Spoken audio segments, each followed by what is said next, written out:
deixa eu já. Tô pronto. É isso aí. Beleza, bora. Bora que bora. Pode estar ligado. Tá ligado.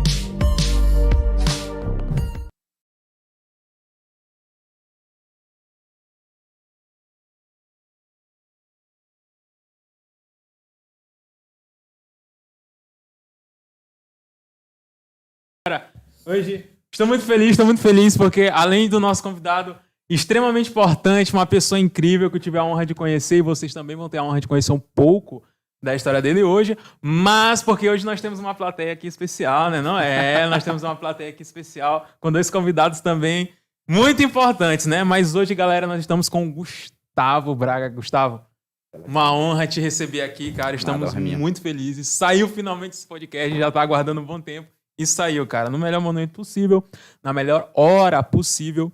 E hoje nós vamos ter a honra de aprender não só sobre o teu trabalho, mas quem é o Gustavo, toda a tua filosofia, o que tem e por que tu resolveu entrar nesse meio de ser um grande terapeuta de marcas, né?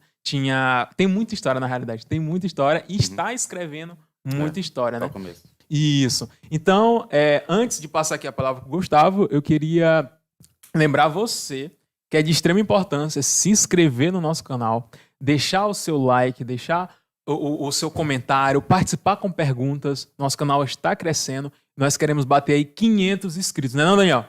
500 inscritos, caras. Vamos bater hoje? Vamos bater, cara. Vamos tá atrás. Tá em quantos? Cara, eu não olhei a última vez. Tá quanto aí, Daniel? Tem quantos? Beleza. A gente tá correndo atrás. 143. 143. A gente tem que bater esses 500 aí. Vamos conseguir o mais rápido possível. Contamos com a sua ajuda, beleza? Não se esquece disso. 396. Caramba, então. Olhou, cara. Pelo amor de Deus. Me deu uma tristeza. Me deu uma tristeza, cara. 393. 396. 396. Tá Então, perto, então, estamos perto dos 500. E não se esquece de se inscrever e de deixar o seu like aí, beleza? Lembrando também os nossos patrocinadores. Cara, olha isso daqui, cara. Olha isso daqui, cara. Qual a câmera, Daniel? Qual a câmera? Essa. Olha isso daqui, cara. Eu tenho que mostrar isso daqui. Adivinha quem fez, né, cara? Adivinha quem fez. D Presentes Criativos, como sempre aí, nos dando as melhores lembranças, personalizações possíveis. Cara, a D Presentes tá se superando. O negócio ficou maravilhoso. Um bloquinho de notas. Se você quer, se você é como o Gustavo, que escreve muito, que sempre tem uma ideia e quando tem uma ideia precisa anotar, não deixar esse pensamento escapar, aqui está uma solução para os clássicos, né? A galera do papel e da caneta. D Presentes agora fazendo esses bloquinhos maravilhosos. Além disso, logo, logo está chegando o nosso patrocinador fiel, que é o Joel do Churrasco. Então aguarde aí. Gustavo, falei demais. Agora é contigo, nada. cara. Como assim? Do nada eu vou falar do... Como você Tô feliz de estar cara? aqui, é o primeiro podcast do qual eu participo e fico feliz da nossa cidade ter esse tipo de iniciativa e de estrutura que tá cada vez crescendo mais, acho bem legal. Talvez a gente possa falar como a gente se conheceu, né? É verdade, acho interessante. Porque na realidade, cara, a primeira vez que eu olhei o Gustavo, olha só, eu olhei no Instagram a página do The Coffee Club. E aí eu, caraca, pô, desse daqui... Aí eu falei a mesma coisa que tu falou agora, né? Uma iniciativa dessa aqui em São Luís, uma organização de pessoas aprendendo. E eu me interessei e acabou que tu foi meu professor de inglês, né? A gente teve um tempo juntos lá, 5 meses. Então, foi uma experiência muito boa, né? Mas, principalmente essa parte do The Coffee Club, eu fiquei muito curioso. Eu queria pra tu falar agora um pouquinho sobre isso daí. E primeiro, assim, a tua experiência, né? Na língua. Porque antes de terapeuta de marca, tu foi uma pessoa que propagou muito a questão do aprendizado de idiomas, né? Ainda propaga. Sim. Minha carreira começou com a parte do aprendizado de idiomas, né? Em 2010 eu comecei a aprender inglês de forma autodidata e sem querer, assim, assistindo série, comecei a fazer anotações. E daí em 2013 comecei a trabalhar com isso. 2013? E até 2015 eu trabalhei numa escola de inglês, depois eu trabalhei num outro projeto e comecei a dar aulas particulares. E daí comecei a aprender outros idiomas, depois francês, depois espanhol, depois agora eu tô aprendendo italiano. Então, os idiomas, eles permeiam tudo pra mim, assim. Desde quando eu comecei a trabalhar, eu tenho uma agência de tradução também, ainda dou algumas aulas de inglês, até o meu sonho também, que é uma métrica importante pra mim, a quantidade de idiomas que eu falo antes de morrer. Entendeu? Sim. Então, tudo que eu faço é para construir a realidade na qual eu vou conseguir falar 10 idiomas antes de morrer. Muito bem, tipo, no mesmo nível que eu falo português. Porque muitos poliglotas acabam acumulando várias línguas e algumas ficam mais... Acontece comigo também, né? Algumas ficam mais altas, outras mais baixas no nível. Eu quero falar todas muito bem. E para isso eu preciso morar nesses países, porque não tem como falar todas muito bem, 10 ao mesmo tempo. Tem que ter experiência, né, de morar naquele país. Exato. Então eu quero sair morando pelo menos 1 ano em vários países do mundo para conseguir aprender esses idiomas. Então, os idiomas são tanto o começo como o fim, assim. Sim. É a tua métrica para realização, né? Mas essa parte, cara, de idiomas, porque tu aprendeu sério, né, cara? Muito autodidata, assim, mas... Caraca, foi um negócio assim bizarro, né? Porque, tipo, tu assiste e tu foi gravando os termos, escutou tanto que gravou. Cara, foi muito uma percepção de padrões, sabe? A série que eu comecei, muita gente aprendeu inglês com essa série foi Friends. E minha irmã tinha recebido emprestado uma caixa da primeira temporada de Friends. E daí a gente assistiu junto, eu e meus irmãos. E daí o meu irmão conseguiu pra mim o resto das temporadas. Eu comecei a assistir no computador. E eu assistia com legenda em português, né? Só que eu começava a notar as repetições. Tipo, eles sempre falam actually. Eu lembro uma das primeiras palavras que eu percebi eles falando foi a palavra actually. É uma série americana, então eles falam com essa pronúncia.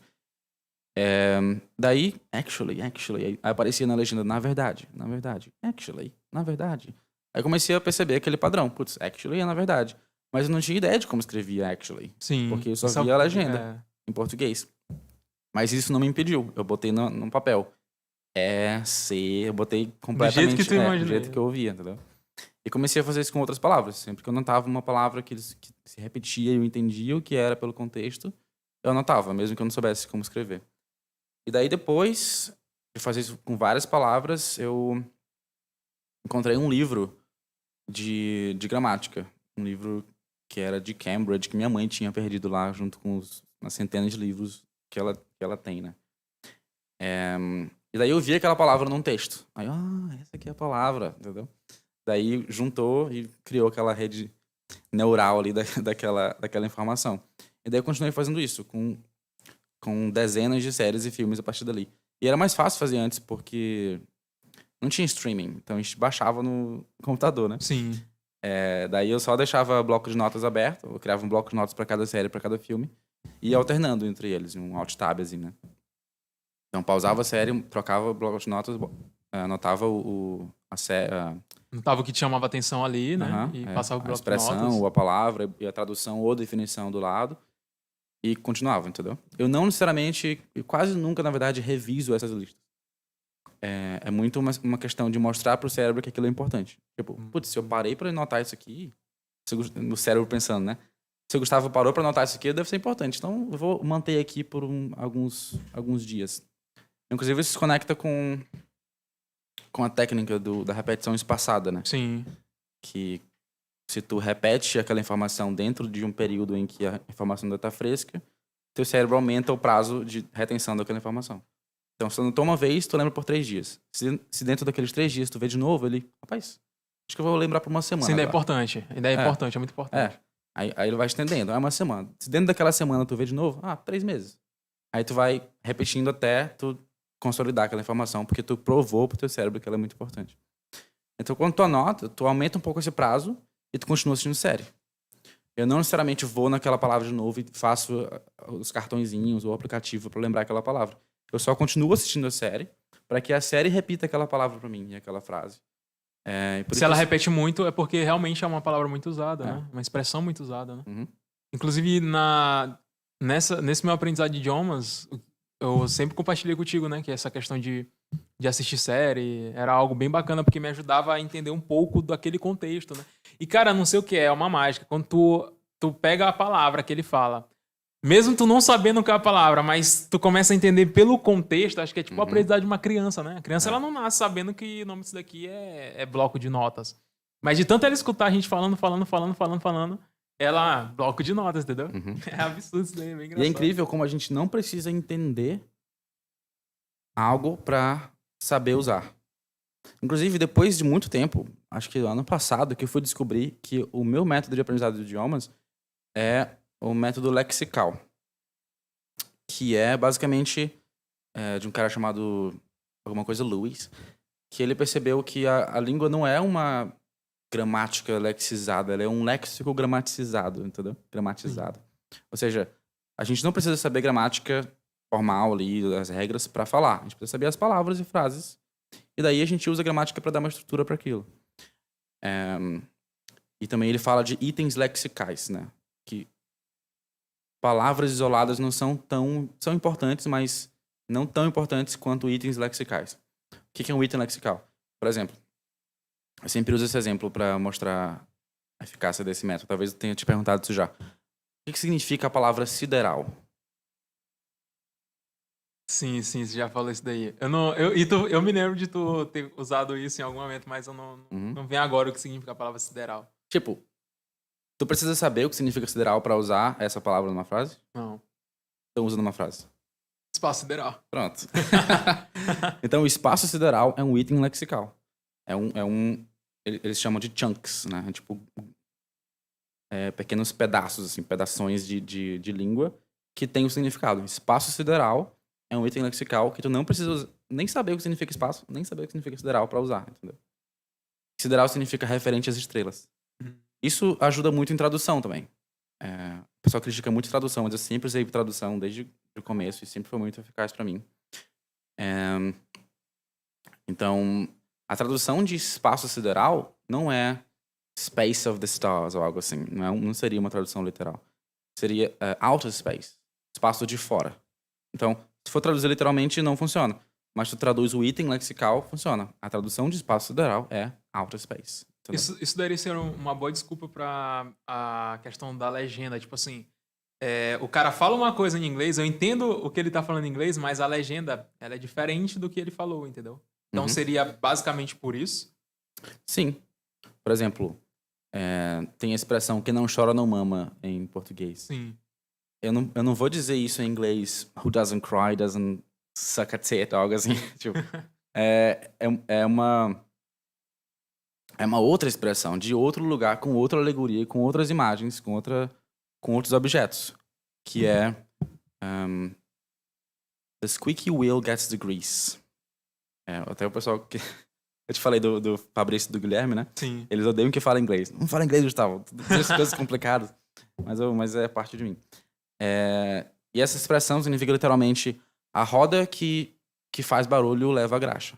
Tem Entendeu? muito a ver com a expressão Exato, em entendeu? Então a português. tradução é essa. É outra coisa completamente diferente, mas essa é uma boa tradução dessa frase, entendeu? Então, por isso tu ouve uma coisa e vê outra coisa na legenda, porque tem que não só traduzir, mas localizar, fazer o processo de localização e adaptação para aquela cultura, entendeu? Sim, e a questão da dublagem, porque que às vezes fica também mais diferente que a legenda. Ainda será que é por isso? Eu Ou acho será que que é é pra mais uma. fácil de passar pro Tipo, público? na minha experiência como tradutor, a gente passa por duas camadas, assim, pelo menos, de adaptação de uma língua para outra, né? Quando é da língua nacional para uma estrangeira, chama-se versão. Quando é o contrário, é tradução. Geralmente eu versiono mais do que traduzo. Mas às vezes traduzo também. Mas independente disso, quando tu faz a primeira versão ali daquele projeto, A versão quando tu pega da tua língua e transforma pra outra, é. né? Ah, Uhum. bacana, cara. Então, digamos que eu estou fazendo uma tradução do inglês para o português. A primeira vez que eu faço a tradução, eu ainda tô com... Tem uns softwares que a gente usa que botam os dois textos um do lado do outro, né? Eu ainda tô com a cabeça um pouco influenciada pela estrutura do inglês, pela estrutura, por aquela expressão, por aquela palavra que foi usada. Então, na minha tradução, ainda fica muito parecido com o original, nessa questão um pouco mais literal. E daí depois, o ideal que seja feito é largar o inglês agora e pegar só o texto em português e ler ele de novo. Entendeu? E agora tu vai tentar refinar aquelas expressões, aquelas frases, aquelas pontuações, aquelas exclamações ou não, para localizar mais, para deixar mais no tom de voz que tu quer transmitir, mais para as pessoas que vão ler aquilo, entendeu?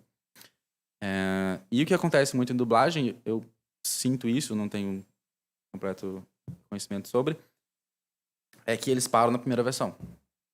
Ah, entendi. Aquela que é de pegar e... É. Sim. Então eles pegam a primeira, ouvem o inglês e mantêm muito da estrutura do inglês naquela tradução. Não tem um resto das camadas ali de complexidade que é de localização. Mas tem algumas... Tem um anime chamado Yu Yu Hakusho. Tem um amigo meu, professor de inglês, que me apresentou. Que eles experimentaram isso, eles experimentaram com isso. Mesmo na época em que as dublagens não eram tão boas por causa da tradução que não era tão boa, eles querem saber. Eu vou esquecer o original, não vou tentar manter nada parecido com a dublagem atual. Eu vou falar brasileiro, vou falar português brasileiro aqui nessa dublagem. Então, Estúdio corajosa, né, cara, né? na época. Então eles colocaram várias expressões assim, era muito mais carioca, né? Mas várias expressões muito brasileiras. Ah, rodapé de não sei o que mais. Tinha uma menina baixinha, né? Ah, sua tampinha, sua rodapé de... Ah, sua... Como é que é? Alguma coisa... Não, basicamente, você limpa rodapé, uma coisa assim. E tinha várias expressões e termos e exclamações, assim, bem brasileiras. Achei bem legal. Mas é por isso. E essa discrepância. Mas assim, eu acho que o grande problema de quem tá aprendendo é que, cara, como é que tu fez pra começar a falar, cara, entendeu? Tipo, porque tu saber as palavras é uma coisa, saber as frases. Tipo assim, tu pega um texto, consegue traduzir o texto, mas e falar, cara? Como é que tu conseguiu juntar lá as palavras, os termos, e não te perder na hora? Cara, a minha experiência, como é que foi? Eu começava a falar sozinho, né? É importante. Tu começar a tentar descrever as coisas do teu dia. Ah, I'm having coffee. Entendeu? Tu tentar... Eu imaginava que eu tava falando com os personagens de Friends, que eu assistia muito naquela época. Mas a fala era a minha habilidade menos desenvolvida, porque eu não tinha com quem falar. Então, eu desenvolvi bastante escrita. Aquele livro que eu encontrei, de gramática, eu fiz Sim. todos os exercícios do livro. Li todos os textos, anotei centenas de palavras, entendeu? É muito sobre quantidades, é muito colocar pra dentro no começo. E daí, depois, tu encontrar um ambiente pra tu colocar pra fora, entendeu? E daí eu tinha feito curso de inglês quando eu era guri. O tradicional. Eu não gostava, mas eu ia até bem na época. E daí depois eu voltei nessa mesma escola de inglês pra fazer um teste de habilidade, ver em qual nível eu tava. Daí a coordenadora, que tinha sido uma professora quando eu era criança, me deu a prova do básico, fiz 100%. Para o intermediário, 100%. Deu avançado, acho que fiz uns 80%, porque eu fui pro penúltimo nível do curso. Sim. E ela falou, você só não terminou todos os níveis porque você não fala muito bem. Eu não falava com ninguém. Daí eu cheguei numa turma que tinha mais 3 meninas lá, e uma professora, e daí eu deslanchei muito rápido, entendeu? Porque eu só precisava daquele ambiente ali, daquele... Um estímulo. É. Precisava um estímulo pra começar a falar bem, né? Isso é uma questão até biológica, né, cara? Sabia disso daí? Biológica? Como assim? Existe algo chamado fenótipo, né? O que é o fenótipo? Então, por exemplo, o fenótipo por exemplo, Gustavo tem barba. Isso é uma característica fenótipa, porque eu tô vendo, eu consigo... É sensorial. E a parte... o que é o fenótipo, né? Ele é quando a tua genética, mais o ambiente, ou seja, mais o estímulo, ele vai trazer aquela característica, né? Então, por exemplo, eu tenho um gene para ser alto, porque minha família é alta. Mas talvez se eu não tivesse vivido as situações que eu vivi, no ambiente que eu vivi, a questão da minha nutrição na infância, eu não fosse tão alto quanto eu sou hoje. Então, por que eu falei que isso tem a ver com fenótipo? Porque era como se tu tivesse o gene, para falar em inglês, o gene que eu falo no sentido figurado, tu tivesse todo o aprendizado que tu foi absorvendo com o tempo, assistindo a série, só que você precisava do ambiente para estimular, né? Então, meio que ficou um fenótipo ali, tu conseguiu unir e desenvolver a tua fala em inglês, né, cara? Eu não duvido que haja uma predisposição para aprender idiomas. Sim, uma questão genética, né? Isso foi provado também, cara. Inclusive, eu comecei a fazer algumas aulas agora no YouTube que foram disponibilizadas pela Universidade de Stanford, que é de... Qual é o nome? Evolução biológica, uma coisa assim. Evolução biológica? Basicamente evolução biológica. Eu esqueci o nome Sim. exatamente. Em que ele fala que a tua genética pode determinar coisas muito específicas, como até mesmo posição política, orientação sexual, entre habilidades e predisposições e tal. Eu li um estudo, cara, que falava sobre isso, né? Que é a questão do... Do gênio pra ser, tipo, um gênio. Uhum. Pra ter uma inteligência fora do comum. E tem um discurso que fala muito sobre isso, de que, tipo assim, tu não precisa disso pra tu ser. Mas isso acabou que excluiu essa possibilidade. Não é assim. Existe, de fato, Uhum. pessoas que nascem com esse gene, né? De realmente ter uma habilidade absurda pra aprender, né? Só que não desenvolve. Se ela não tiver um ambiente, se ela não tiver uma sala com as pessoas pra falar Uhum. inglês, ela não vai desenvolver a habilidade que ela tem de falar inglês, né, cara? É. Acho que é muito limitante a gente falar, todo mundo consegue fazer tudo. Não consegue, É. por favor. Né? Tipo, Tem que é falar um a discurso verdade, muito cara. romântico. E eu acho que isso faz acaba sendo muito maléfico, ao invés de ser Sim, benéfico. é. É tipo aquela história de só depende de você. Não, pera aí, amigão. Uhum. Calma, não é só assim. Não, vamos dizer que 80% depende de mim, realmente, mas os outros estão para além do meu controle. Se tu vai fazer uma corrida, beleza, tu tem que treinar, mas tu não sabe se vai chover no dia. Isso não depende de ti, não tem como tu controlar, né? Uhum. Além da questão da própria predisposição física, né? Tem gente que nasce mais alta, com pernas mais longas, tipo, que com mais fôlego, tipo, desde criança. Isso então... tá no Hábitos Atômicos, cara. Sabe o James Clear, do Hábitos Atômicos? Ah, sim, James sim. Ele fala James isso. Clear. Ele falou, cara, pega um Michael Phelps, que é o melhor nadador da história, e coloca ele pra fazer maratona. Ele vai ser péssimo, cara. Uhum. Porque o biotipo físico dele é péssimo pra natação. Uhum. E pega um Eliud Kipchoge, eu acho que é o nome do cara, que é um dos melhores maratonistas, o recordista. Pega ele e coloca ele pra fazer natação. Ele vai ser péssimo, né? Então Sim. tem a questão da genética, que ajudam eles a ser bom. Mas o que diferencia, é o que Kobe Bryant falava muito da mentalidade Mamba, é que eles não se limitaram à genética. Pelo contrário, eles treinam até mais do que pessoas que possuem uma genética melhor, né, do que a deles, né? Uhum. E tem o livro Outliers, fora de série, já viu? Não lembro agora. Não, ainda não li. Quando eu fui ler esse livro, eu jurava que o que ele ia dizer essas pessoas fazem essas coisas excepcionalmente porque elas seguiram tal estratégia, porque elas trabalharam muito duro para isso, porque elas não desistiram e persistiram. Mas não. O discurso é contrário. Ele fala, é basicamente predisposição e oportunidade. As pessoas que se destacam em certas áreas, elas tiveram a predisposição, tiveram um ambiente propício para aquilo desde cedo e outras pessoas não conseguiriam, por mais que elas tentassem, porque elas não tiveram aquelas oportunidades, aquela predisposição, entendeu? Então, ele mostra que é muito questão de estar no lugar certo e ser a pessoa fenótipo, certa, né, na família cara? certa.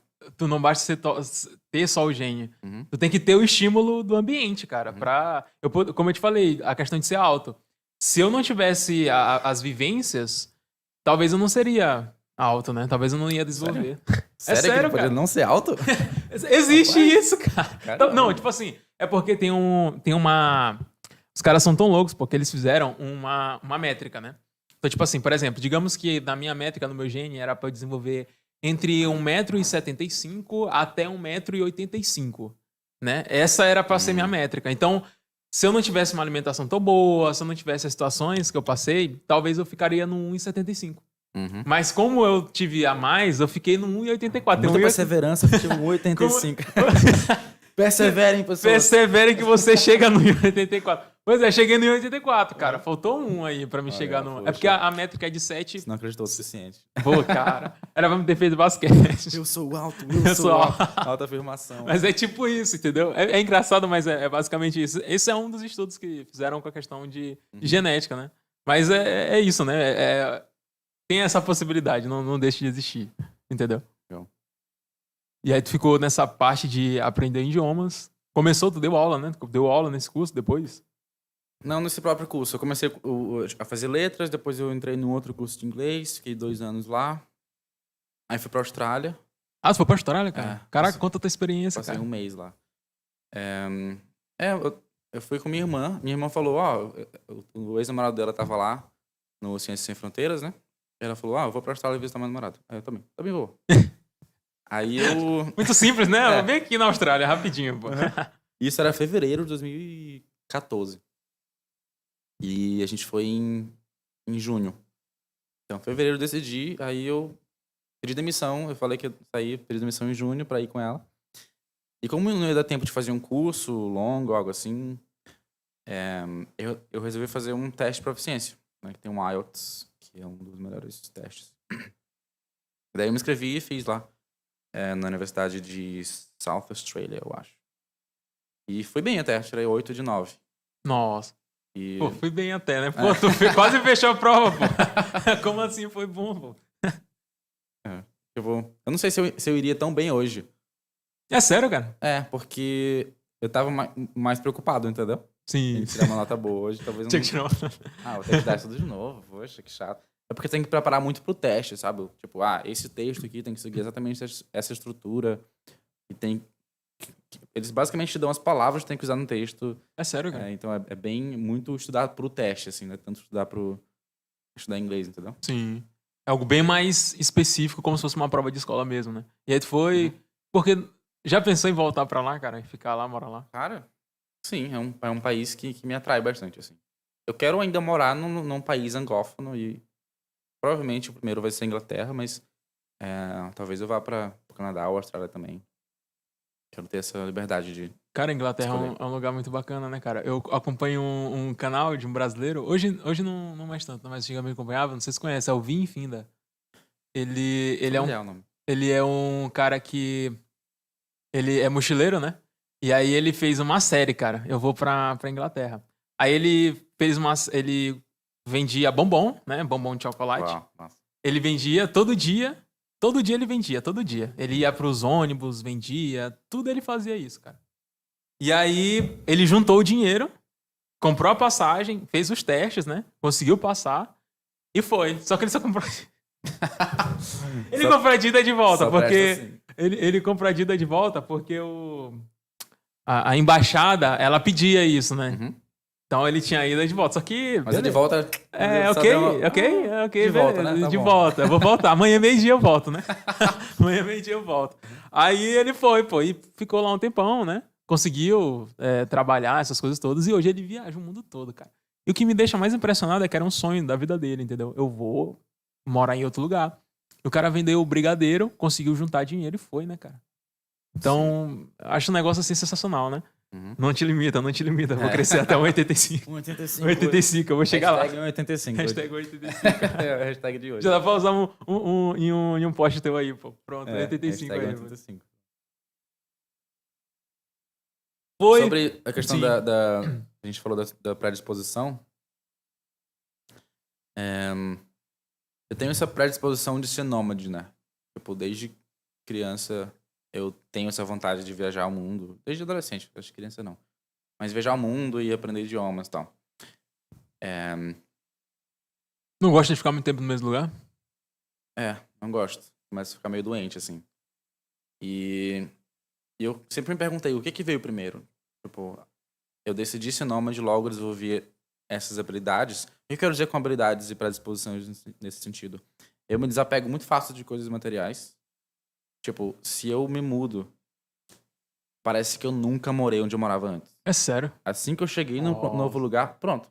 Sempre morei aqui, né? Tá bom, então vamos lá. Eu me adapto muito rápido ao lugar. Assim. Nos primeiros 3 dias eu fico desequilibrado um pouquinho. Que é normal? É. Normal. E depois, o supermercado ali, pronto. Moro aqui. É muito rápido, assim. Inclusive, eu morei em Curitiba um tempo e vim pra São Luís, passei 1 ano aqui. E eu deixei tudo lá. Deixa tudo Tinha comprado TV, tinha comprado guarda-roupa. Mas tem um amigo meu que me ajudou a vender as coisas lá. Eu não perdi tanto dinheiro, assim. Mas, tipo, assim que eu... engraçado. Deixei tudo lá. Poxa, dá teu jeito aí. Daí, engraçado. eu tenho essa facilidade, né? Que tem lados bons e lados ruins, né? Também desapego fácil de pessoas. Tipo, hoje com a internet a gente consegue manter contato com as pessoas e algumas viraram minhas amigas durante as viagens e tal. E a gente conversa e se conecta bastante digitalmente. Mas eu não tenho aquela necessidade de ter alguém ali o tempo todo comigo. Que várias pessoas que eu conheço ali podem passar a ser contatos virtuais. Tenho a predisposição de aprender idiomas. Tenho a predisposição de comunicação, entendeu? Tenho essa vontade de estar em outro lugar sempre. Um novo lugar, essa vontade de novidade. Então, meio que um combo do Nômade, assim. Que, Gustavo, tá aqui, você recebeu o pacote do Nômade. Seja nômade. Não, fico me perguntando se eu vi isso porque eu queria ser nômade ou ao contrário. E eu tenho... e há razões suficientes para acreditar que foi um pacote genético, assim, que eu recebi, né? Até porque faz muito sentido evolutivamente. Pessoas que ficam e pessoas que vão, né? Para variabilidade genética. Verdade, cara. Variabilidade é tudo, né? Isso daí acontece na meiose, cara. Meiose, na biologia. Conte-me mais. Não, é um processo, né? De reprodução celular. Uma parte ali tem a mitose e a meiose, né? Mas o que tem a ver com ser nômade? Não, porque tu acabou de falar de... Não, meiose e nômade. Tá aí. É porque na meiose que foi o grande sucesso da evolução, né? A meiose, ela criou a variabilidade genética. Entendeu? Porque ela pega 50-50 de cada. Entendeu? A mitose não. A mitose, ela gera clones. Por exemplo, uma célula cancerígena, ela é mitose. Ela fica se reproduzindo muito rápido. Clones, e vai crescendo. Um negócio bizarro. Já a meiose, não. A meiose, ela vai fazendo a variabilidade genética. Ela pega 50% daqui, 50% daqui. Imagina que uma célula é 2N. Para ser 2N, ela pegou um N de uma pessoa e um N de outra. E juntou. Então, as características que vieram deles, elas foram... É claro que se tiver um professor de biologia, vai saber explicar isso bem melhor que eu. Mas é basicamente isso. Ela que foi o grande sucesso, né? E por isso que todo mundo é diferente um do outro, né? E, cara, isso é um negócio muito interessante, cara. Porque quando a gente começa a... Dá pra usar isso... Rapidão. Pode falar. Mas dá pra usar como lição de criatividade, né? Pois é, né, cara? Porque a criatividade, tipo, nada é criado, né? Então, a gente só pega uma coisa daqui, uma coisa dali, as melhores partes e cria outra coisa nova. Justamente, né?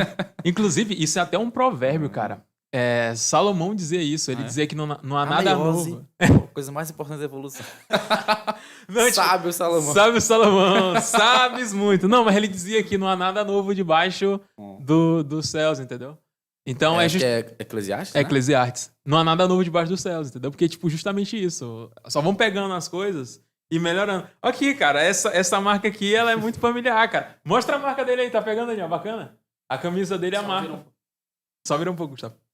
Virar pra cá? Olha aí, ó. Aproveita e já fala logo, cara, desse negócio bem aí.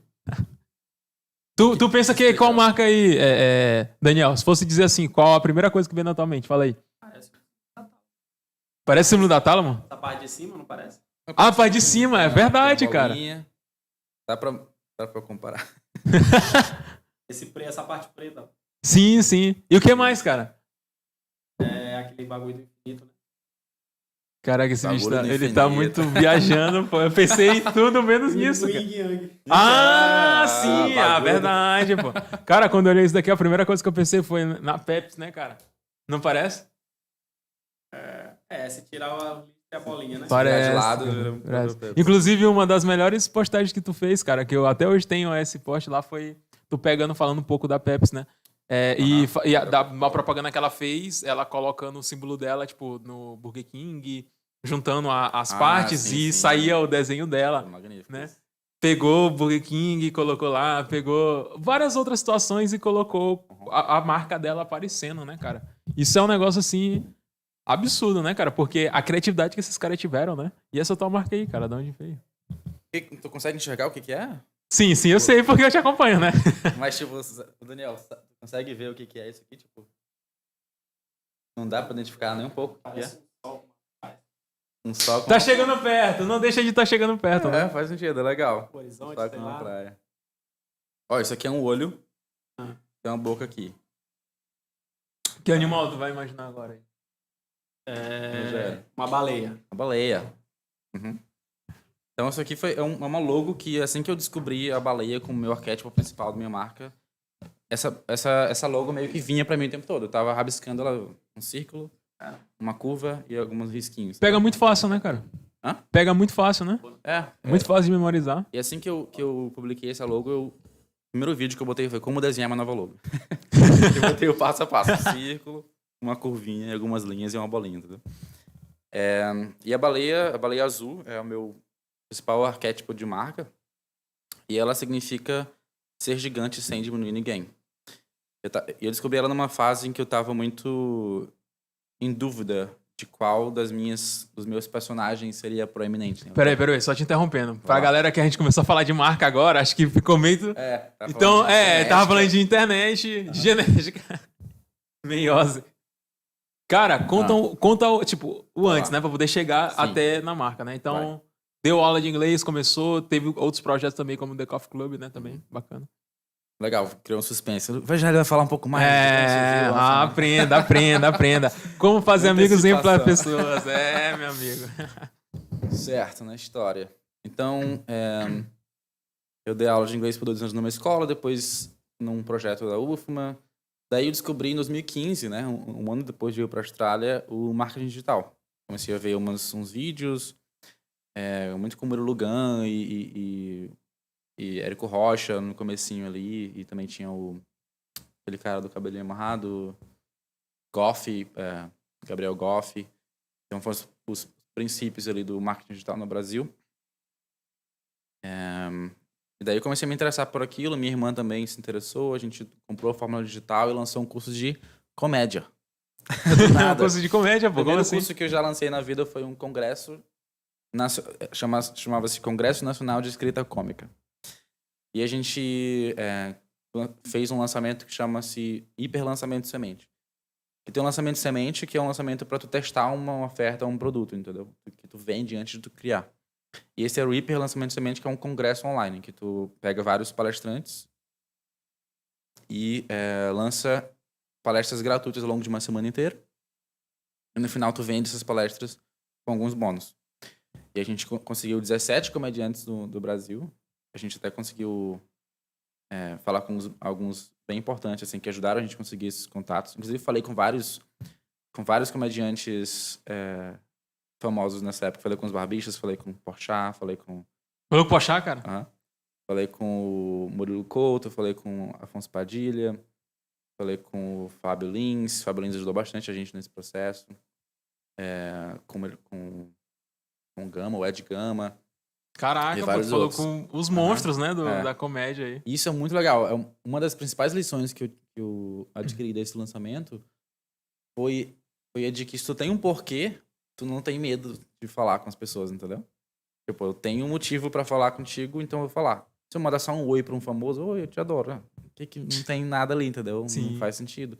Mas, eu estou lançando um curso de comédia para iniciantes do stand-up e gostaria de saber se você poderia gravar uma aula de 18 minutos. Entendeu?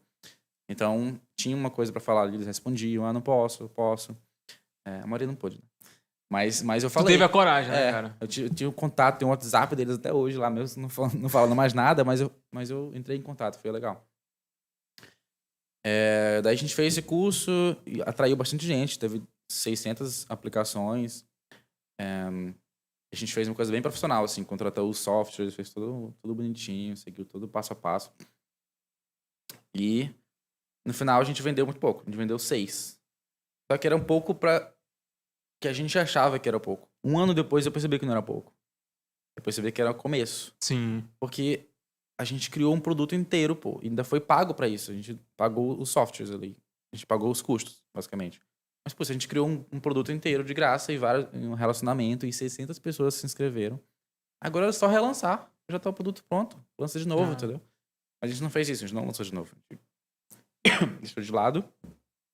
E cada um foi pro seu lado e foi fazer outras coisas, entendeu? Mas eu demorei a perceber que se a gente tivesse relançado, teria vendido mais. Teria vendido mais. E hoje, provavelmente, isso foi em 2015, 2016, se a gente tivesse continuado, né, nesse processo, a gente seria provavelmente uma das maiores referências em ensino de comédia. De comédia, né?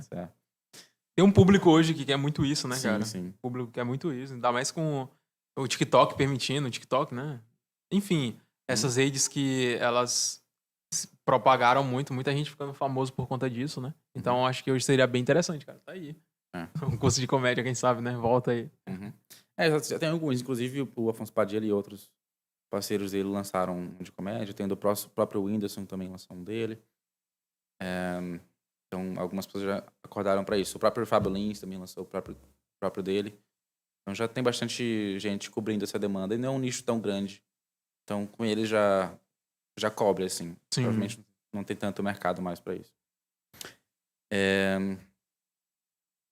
Daí, depois disso, aconteceu. Fez lá o curso de comédia. E aí, qual foi o teu próximo passo? Isso tu já tinha deixado de dar aula, né? Assim, Não. Ainda continuava Foi dando aula. sempre paralelo, assim, meus projetos, né? O que aconteceu depois disso? 2016. Aí eu já tinha... acho que em 2015 eu comecei a fazer tradução juramentada. Sou registrado como tradutor juramentado aqui no Maranhão.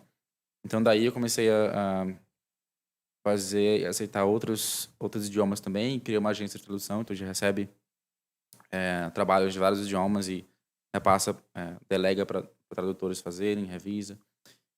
Inclusive, abraço para Nana, que deve estar me assistindo, que ela é minha sócia nesse projeto, então ela cuida de tudo. Ela recebe o e-mail lá, manda o orçamento, pega o documento, manda pro tradutor, revisa. Toda essa parte, né?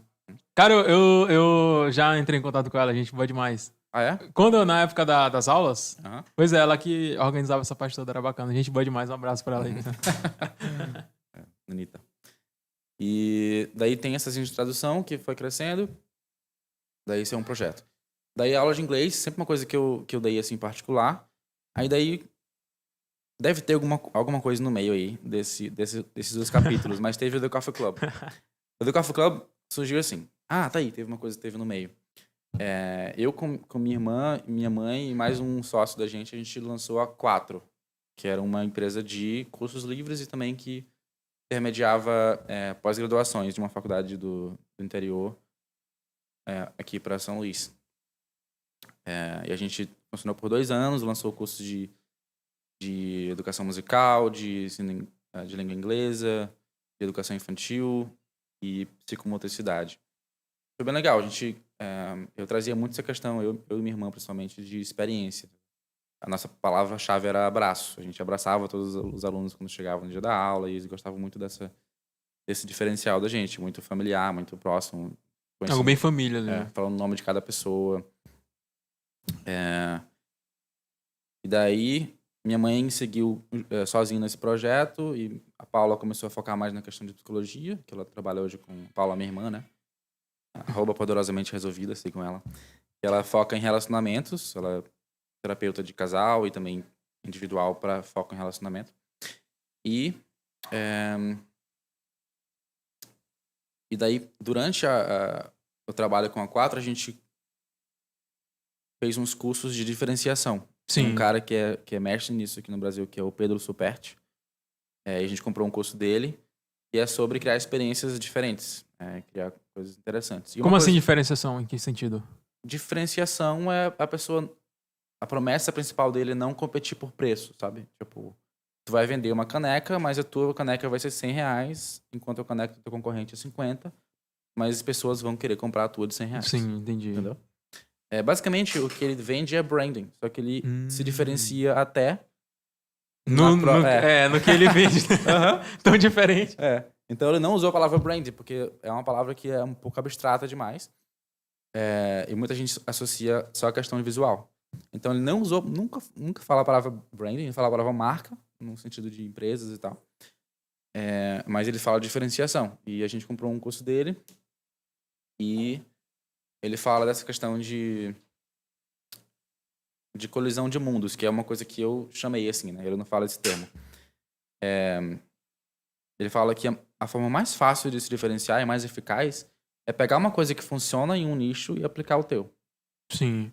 Então, como um exemplo, por exemplo, disso daí. O que funciona na engenharia que pode ser trazido para o marketing? Eu sei um exemplo, pensei, me lembrei.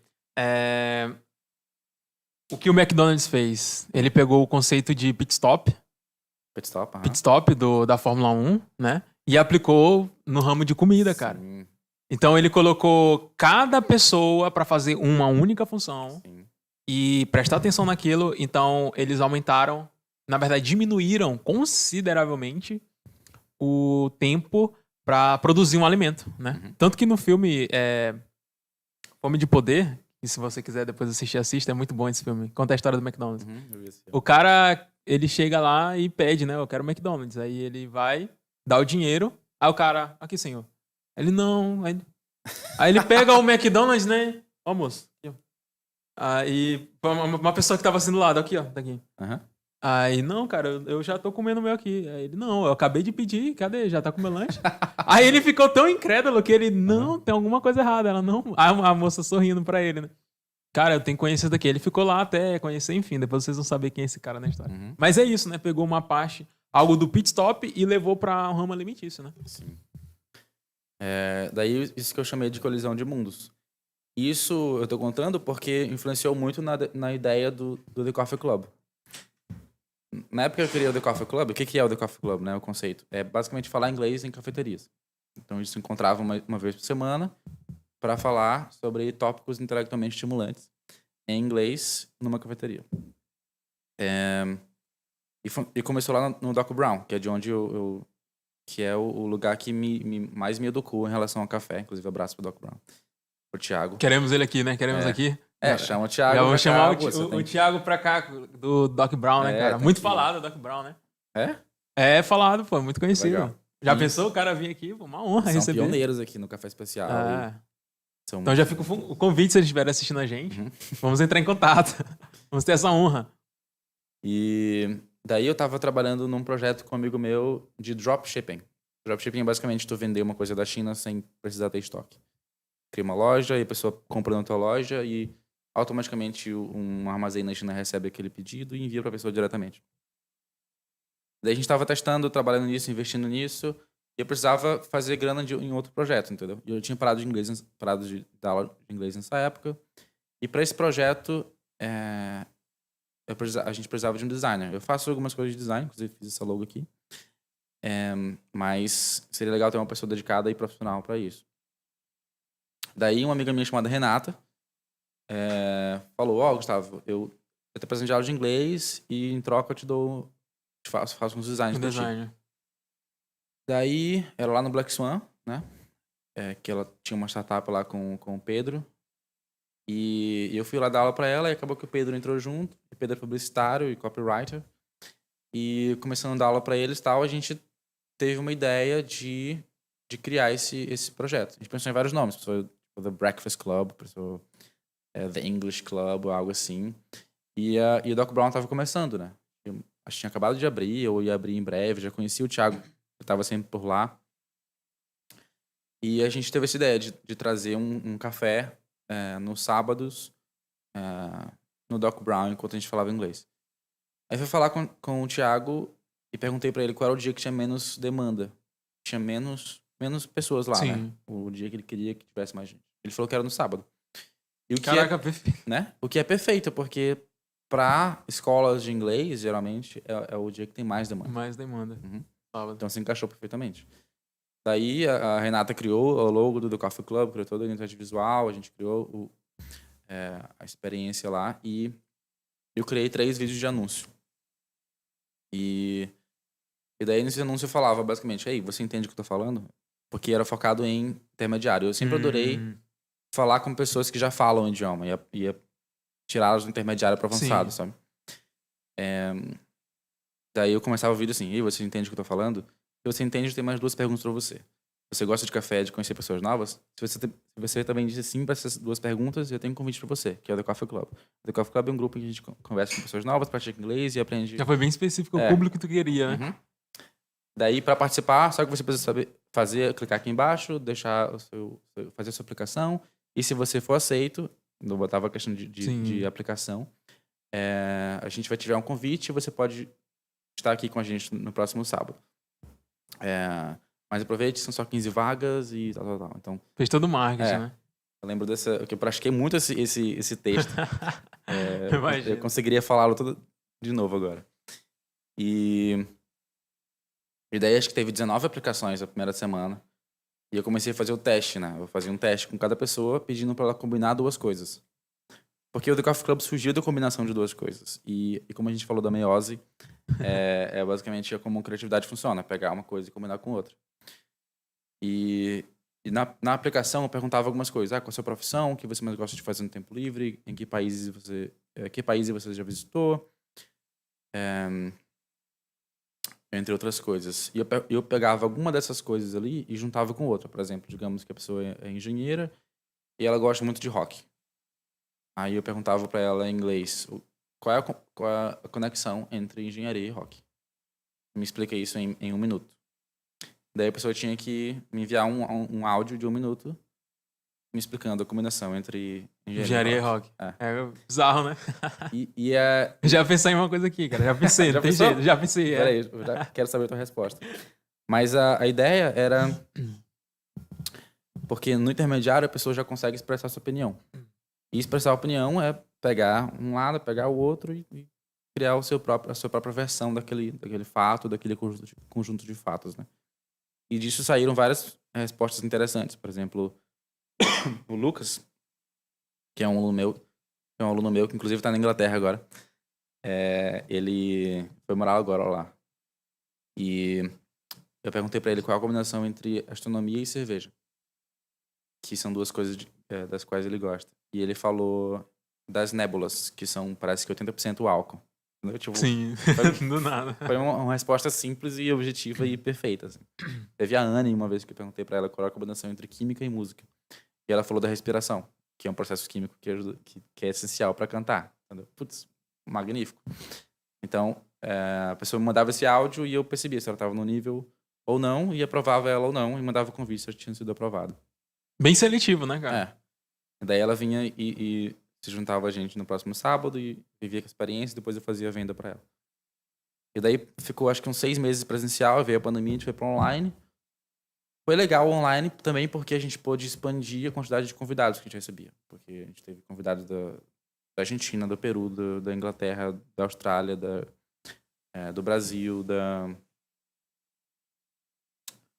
Egito. Do Egito, cara. Inclusive a Vanessa trabalhava comigo nessa... Beijo, Vanessa, se estiver me ouvindo.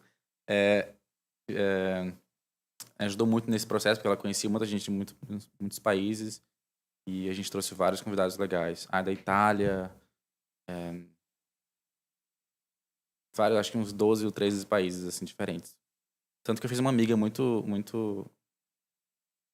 uma ótima amiga que eu tenho hoje, que é a Mindy, que eu conheci como convidada do The Coffee Club. The Coffee Club, que ela é da Inglaterra. E foi bem legal.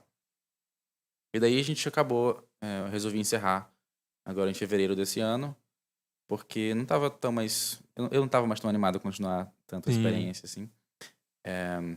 Resolvi dar uma parada. Então encerrou-se esse ciclo aí. Mas foi uma ideia que eu tenho certeza que foi uma das melhores ideias que eu já tive até hoje, né? Que a gente teve, eu com o Renato e o Pedro. Né? E o Pedro, que é publicitário, ele teve uma ideia de slogan muito legal. Que é, tome um café aqui para tomar em qualquer lugar. Então, Caraca, genial. Caraca. Caraca, meu Deus, bacana. Tome um café aqui pra... Nossa, esse cara... Uma salva de palmas pro Pedro. O cara merece, Cara, é muito bom. Isso daí foi top. Gostou, Daniel? Top, né? Pois é. Daí eu tive essa época do Coffee Club. E quando veio o branding? Eu sempre me interessei muito por branding. Inclusive o meu amigo Otto, que tem uma agência de branding e de tecnologia aqui em São Luís, que é a Pulse Machine. Eles começaram na parte de social media, de criar postagem e tal, tanto que o nome é Pulse Machine. Só que depois eles evoluíram para uma coisa mais robusta de realmente resolver soluções de empresas. E que eles resolvem isso com várias técnicas, como branding, como identidade visual, como posicionamento, como naming. Né? Cara, mas o que é o branding, cara? Aí, é uma boa pergunta. Branding é repetir como tu quer ser visto. Repetir como tu quer ser visto. Uhum. Tipo, primeiro tu conhece quem tu é, daí tu repete como tu quer ser visto, depois tu passa a ser visto assim. E quando tu passa a ser visto assim, isso é marca. Inclusive tem um cara chamado Ryan Serhant, que foi apresentado pra mim pelo meu amigo Marcos de Brito, que é um poliglota muito mais prolixo do que eu, fala 12 idiomas. 12? Nossa. Será que a mente desse cara, né? Em breve tu vai chegar lá, cara. Em breve. E ele apresentou esse cara, e hoje eu tava vendo um vídeo, eu tava na casa do Marcos hoje à tarde, e ele botou um vídeo desse cara lá. Ele falou uma coisa que é bem interessante, que brand, né, a marca, é uma forma vaga de dizer reputação. Sim. Entendeu? Então, reputação é o que eu digo que marca que é o rótulo, que é a órbita de rótulos e sensações que te rodeiam. Quando tu pensa em Alex, tu pensa em quê? Aí tem os... Ah, vai me dizer as características, né? Pensa em alguns elementos que rodeiam ele, assim. Uma coisa que eu dou de exemplo é o que você pensa quando pensa em dar um presente pra alguém. Então, sempre que tu... é o aniversário do Alex, o que eu vou dar de presente pra ele? Aí tu começa a analisar. Matemática, professor, Flamengo, tu é flamenguista, né? Flamengo. Alto, gosta de correr, tem um tálamo, gosta de genética e tal. Gosta de genética. Gosta do meiose. Eu vou dar 2 meias pra ti.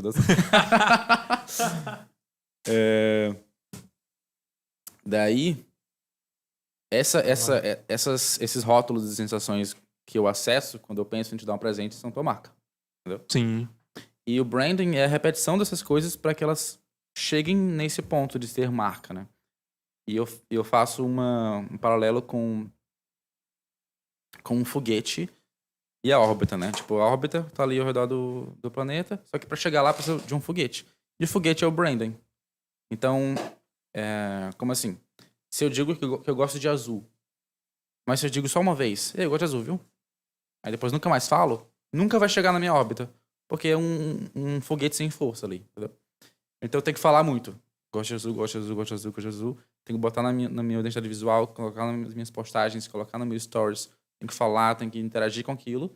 Para que aí sim as pessoas associem aquela informação a mim, entendeu? E passe a estar na órbita para sempre. Isso é a melhor forma de ser conhecido também, né, cara? Ou conhecido, tipo, é muito mais fácil as pessoas lembrarem disso. Tu tem uma característica muito bem apresentada do que tu ter várias e nenhuma tão bem apresentada, né? Tipo, por isso que talvez seja bem fácil lembrar das grandes marcas, né? Justamente por isso, por ela apresentarem uma característica muito bem definida, né? Eu até fiz um vídeo um dia desses sobre que começa assim: você é um personagem. Porque eu vejo muitos influenciadores falando: não seja um personagem, seja autêntico, seja você mesmo e tal, mas não tem como. Porque a gente é quando a gente fala com nossa mãe, a gente é quando fala com nosso amigo, quando fala com um estranho, quando fala com talvez é porque as pessoas associam a questão da autenticidade com não ser falso, vamos dizer assim. Que eu acho que não se aplica nesse caso, né? Tipo, não tem como o vendedor ele falar com o cliente da mesma forma que ele fala com a mãe dele, como tu acabou de falar, né? Ele tem que ter uma característica que é conhecida dele. Que não é que ele vai apresentar duas caras. Na verdade, não. É apenas uma forma dele amplificar o talento que ele tem, né? É claro que essas personalidades têm que estar... em harmonia. Tem que ter uma interseção entre elas da tua real essência. Então, por isso é importante o autoconhecimento. Mas é um personagem que tu tem que escolher e ser consistente com ele. Tipo, esses são os meus gestos, essas são as minhas palavras, essas são as minhas cores, essas são as minhas fontes. Isso é o que eu falo, que eu acredito aqui nesse momento. Essa é a história que eu conto pra essas pessoas, entendeu? E tem que repetir aquelas coisas. E eu dou o exemplo do Chaves. E se o Chaves nem sempre chorasse pipipipi? E se ele nem sempre falasse isso? E se ele nem sempre desse piripaque quando fica com medo, entendeu? Se ele fizesse só de vez em quando, as pessoas não se conectariam com ele. E ele não seria tão memorável depois de tanto tempo, entendeu? Sim. É por causa da repetição desses elementos que ele fica gravado na tua mente. Esse é o brand, ficar repetindo até fazer a tua órbita ali, né, cara? As pessoas conseguirem lembrar de ti. Aproveitando, né? Aqui nós chegamos com o nosso lanche maravilhoso do Joel do Churrasco. Inclusive, você que quiser, né, fazer o pedido, nós temos aí o Instagram do Joel. O Daniel vai estar colocando aí na nossa descrição o Instagram. Lá no Instagram você tem um contato, você pode pedir o delivery. É muito bom, cara. O Gustavo já tá abrindo aqui, ó. Já tá fazendo... o marketing aqui, né, cara? Pois é, né? Já tá fazendo marketing. Joel do Churrasco, nosso grande parceiro, grande amigo aí, que sempre está nos dando a oportunidade de experimentar esse lanche maravilhoso. O nosso convidado também de experimentar esse lanche maravilhoso. Joel do Churrasco do Joel. Está na descrição, é só você clicar lá que vai ter todos os contatos para você pedir aí na sua casa e aproveitar ainda essa conversa maravilhosa aqui com o Gustavo Braga Santos, né? Terapeuta de marketing, poliglota, o cara é demais, cara. Terapeuta de marcas. Então eu falei de marcas. Terapeuta de marcas. Terapeuta de marcas, cara. Eu falei muito rápido, pô. Eu falei marketing. terapeuta de... Não, terapeuta de marcas. Terapeuta de marcas, terapeuta de marcas. Por que esse nome terapeuta de marcas, cara? Aproveitando a oportunidade. Eu percebi que... Lembra que eu falei ainda agora sobre tudo isso ter base no autoconhecimento? Sim. Tiveram muitas pessoas que falaram comigo, Gustavo, minha marca morreu, eu perdi meu propósito, eu não sei o que fazer, eu não tenho mais motivação para criar conteúdo.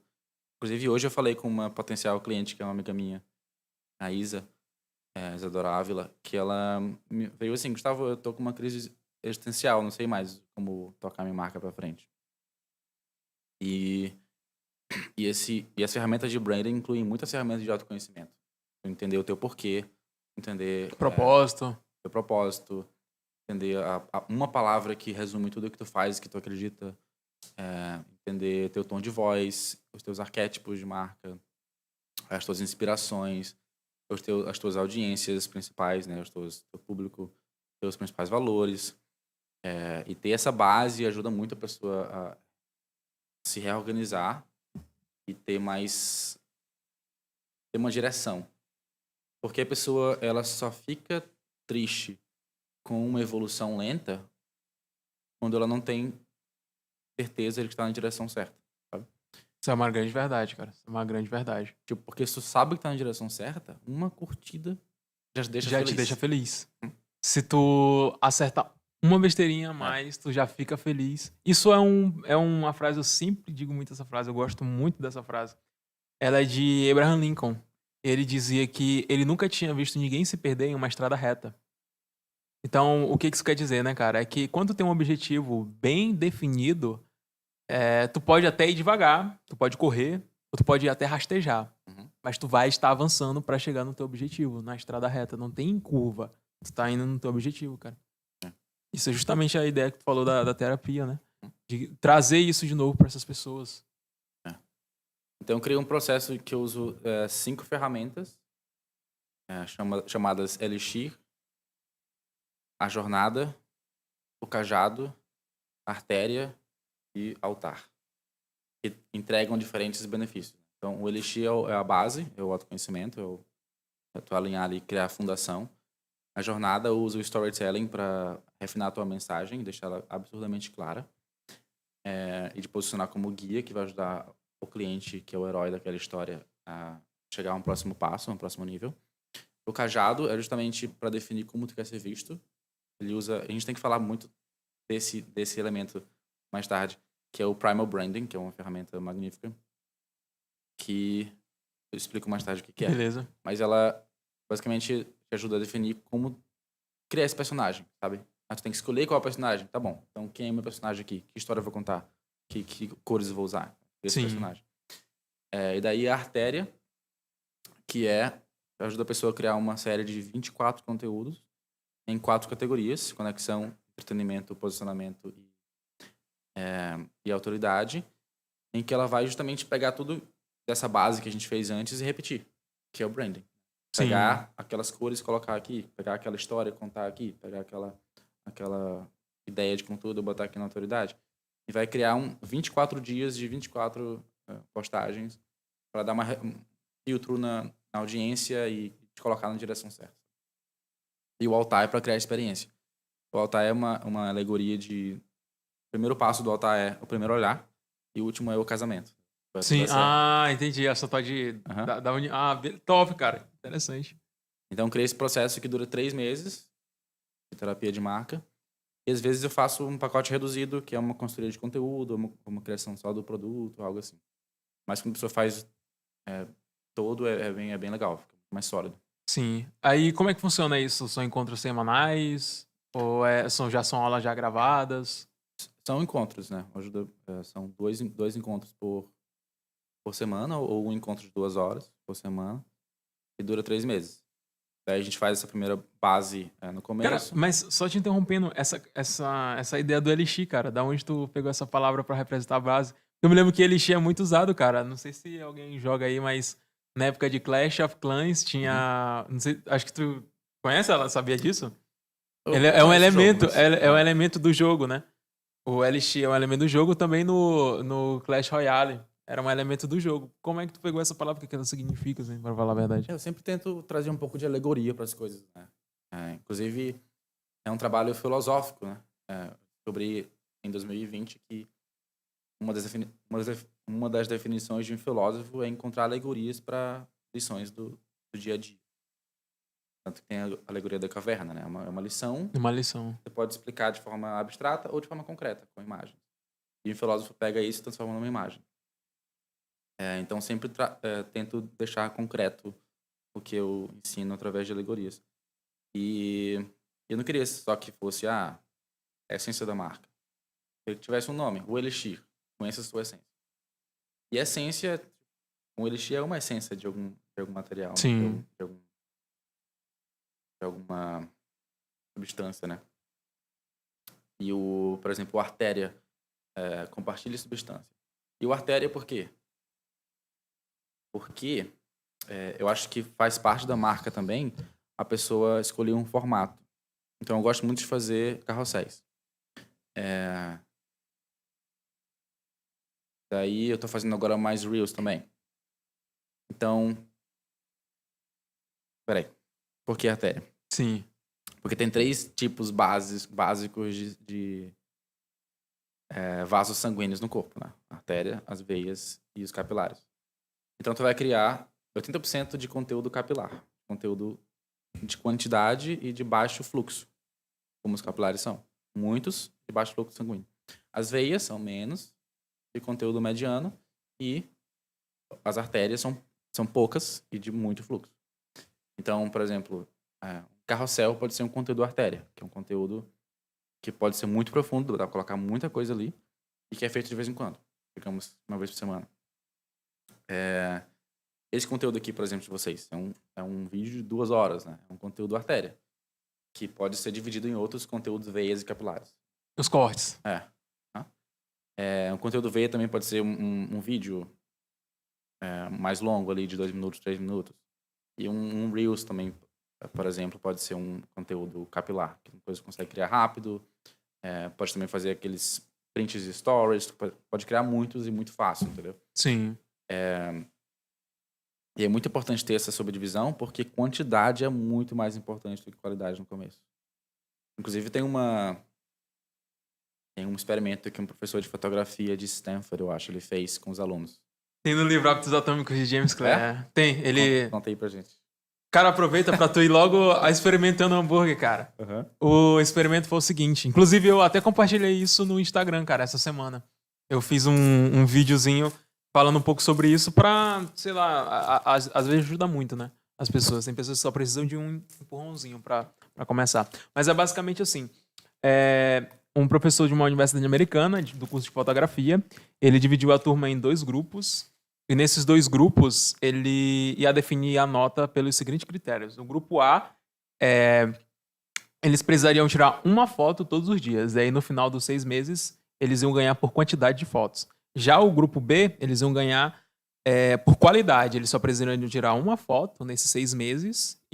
Só que essa foto teria que ser perfeita. Então, eles teriam que usar todas as técnicas de fotografia para tirar, mas eles iam ter 6 meses. O outro grupo, mais uma vez, só ia fazer uma foto por dia, não importava se ia ser boa ou ruim, só precisava de quantidade.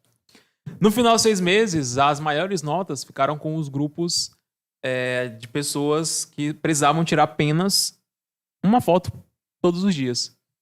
E as melhores fotos, elas saíram desse grupo, do grupo A, que não se importava com a qualidade, era só com a quantidade. E isso despertou algo muito interessante nele, né? Porque o pessoal do grupo B, teve gente que nem conseguiu entregar uma fotografia. O cara passou 6 meses e não conseguiu tirar. E a lição disso é que a quantidade, ou melhor, não é nem questão de quantidade, é a frequência na realidade. É a frequência com que tu faz algo vai aperfeiçoando isso. Até isso veio agora, esse raciocínio. Que a ideia principal não é a quantidade, mas é a frequência, né? Então o fato dele tirar uma foto todo dia, ele ia melhorando, e conseguiu tirar uma foto perfeita no final dos 6 meses, né? Sim.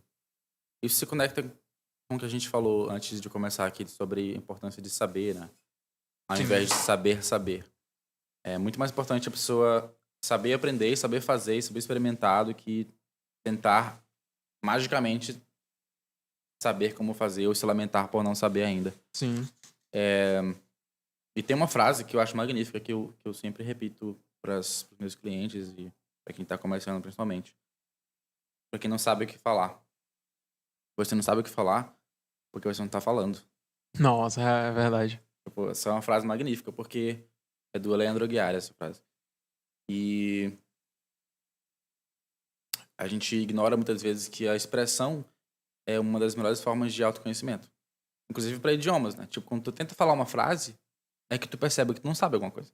Tipo, como eu vou falar, eu quero tomar refri. Aí tu percebe que não sabe falar refri em inglês. Não sei agora. Agora eu sei que não sei. Agora eu vou pesquisar e vou descobrir e vou completar aquela lacuna que eu não sabia que existia um segundo atrás. E daí, não só descobre que tu não sabe, mas tu descobre que tu sabe. Inclusive, depois eu descobri que outros pensadores ao longo da história já falaram isso de outras formas. Eu escrevo para saber o que eu sei. A articulação é a melhor forma de autoconhecimento, entendeu? Então, quando a pessoa começa a falar, ela percebe, putz, esse aqui é o meu discurso, essa aqui é a minha fala, essa aqui é a minha mensagem. E tu consegue tanto descobrir o que tu sabe, como também testar a recepção e reação das pessoas, né? Então, putz, quando eu falei isso aqui, o Alex adorou, ele achou muito útil, é importante que eu repita isso mais, porque outras pessoas podem gostar desse conteúdo ou achar útil. Então, tu percebe que as pessoas gostam mais ou acham mais útil e tu vai refinando, porque o discurso é uma ferramenta, né?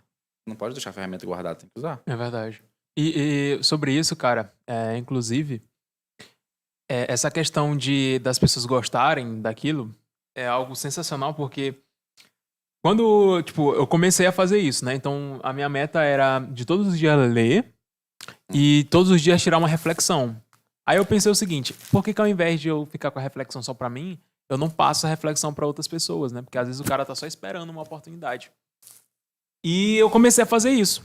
E eu tô todos os dias, praticamente todos os dias, né?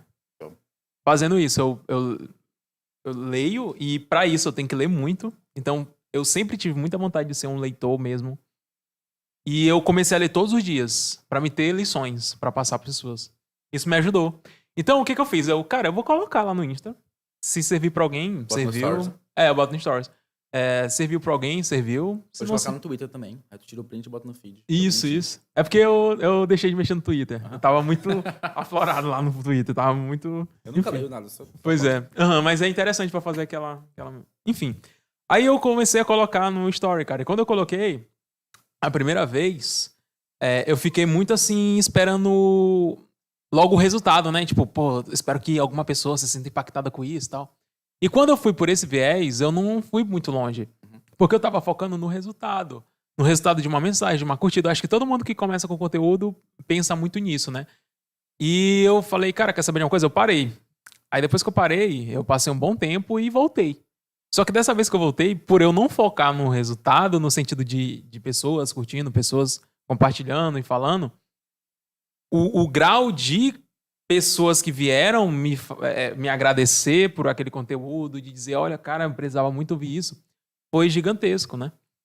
E no sentido de que muito mais do que aconteceu na primeira vez. Eu nunca tinha ficado, sei lá, com 9 mensagens ao mesmo tempo de pessoas que mandaram. E aconteceu. E eu fiquei muito feliz. Por que eu fiquei feliz? Porque eu entendi que não era a questão de eu tentar fazer uma mensagem perfeita, mas é de eu falar todo dia alguma coisa que impacta a vida de alguém. E o meu grande prêmio é poder saber que eu contribuí com a vida de alguma pessoa, né? Que estava precisando só de um conselho, alguma coisa para solucionar um problema na vida dela, né? Então, me ajudou muito, né? E as pessoas que fazem isso, de agradecer, elas estão de parabéns, cara, porque elas ajudam muito quem tá fazendo isso. E realmente, a maioria das pessoas que são impactadas pelo teu conteúdo não te falam isso. É verdade. Então a gente fica no escuro, assim. Putz, ninguém tá ouvindo, todo mundo tá ignorando, então eu vou fazer outra coisa.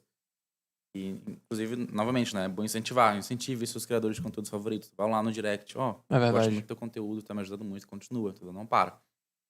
Porque a gente tem a impressão, às vezes, de tá falando sozinho. Isso faz a gente mudar de ideia, a gente tem consistente, tipo, vou fazer outra coisa agora. Entendeu? Então, por isso que é importante ter a base sólida para que tu não dependa da reação das pessoas para continuar. Mas também é importante ter reação das pessoas para mostrar que tu não tá fazendo o teu propósito em vão. Em vão, é verdade. Eu acho que é isso que é o principal. Inclusive, eu queria mandar um abraço pra algumas pessoas aí, tipo, um grande amigo meu, Christian, cara, Christian Prachedes. Esse cara toda vez, ele foi um dos caras que mais me incentivou. Toda vez que eu colocava um vídeo, ele era o primeiro a falar, cara, muito obrigado, tua mensagem me ajudou muito. E assim, quando tu tá do outro lado da história, quando tu é a pessoa que cria, isso é muito importante, né, cara? Muito importante. Por mais que tu não tenha como eu te falei, meu foco não é a questão de ver a mensagem, mas é de impactar as vidas. Mas é bom saber quando alguém é impactado, né? É bom saber quando alguém fala. Então, realmente, incentivem as pessoas que vocês seguem e acompanham o conteúdo. É muito importante pra dar um ânimo pra essas pessoas, né?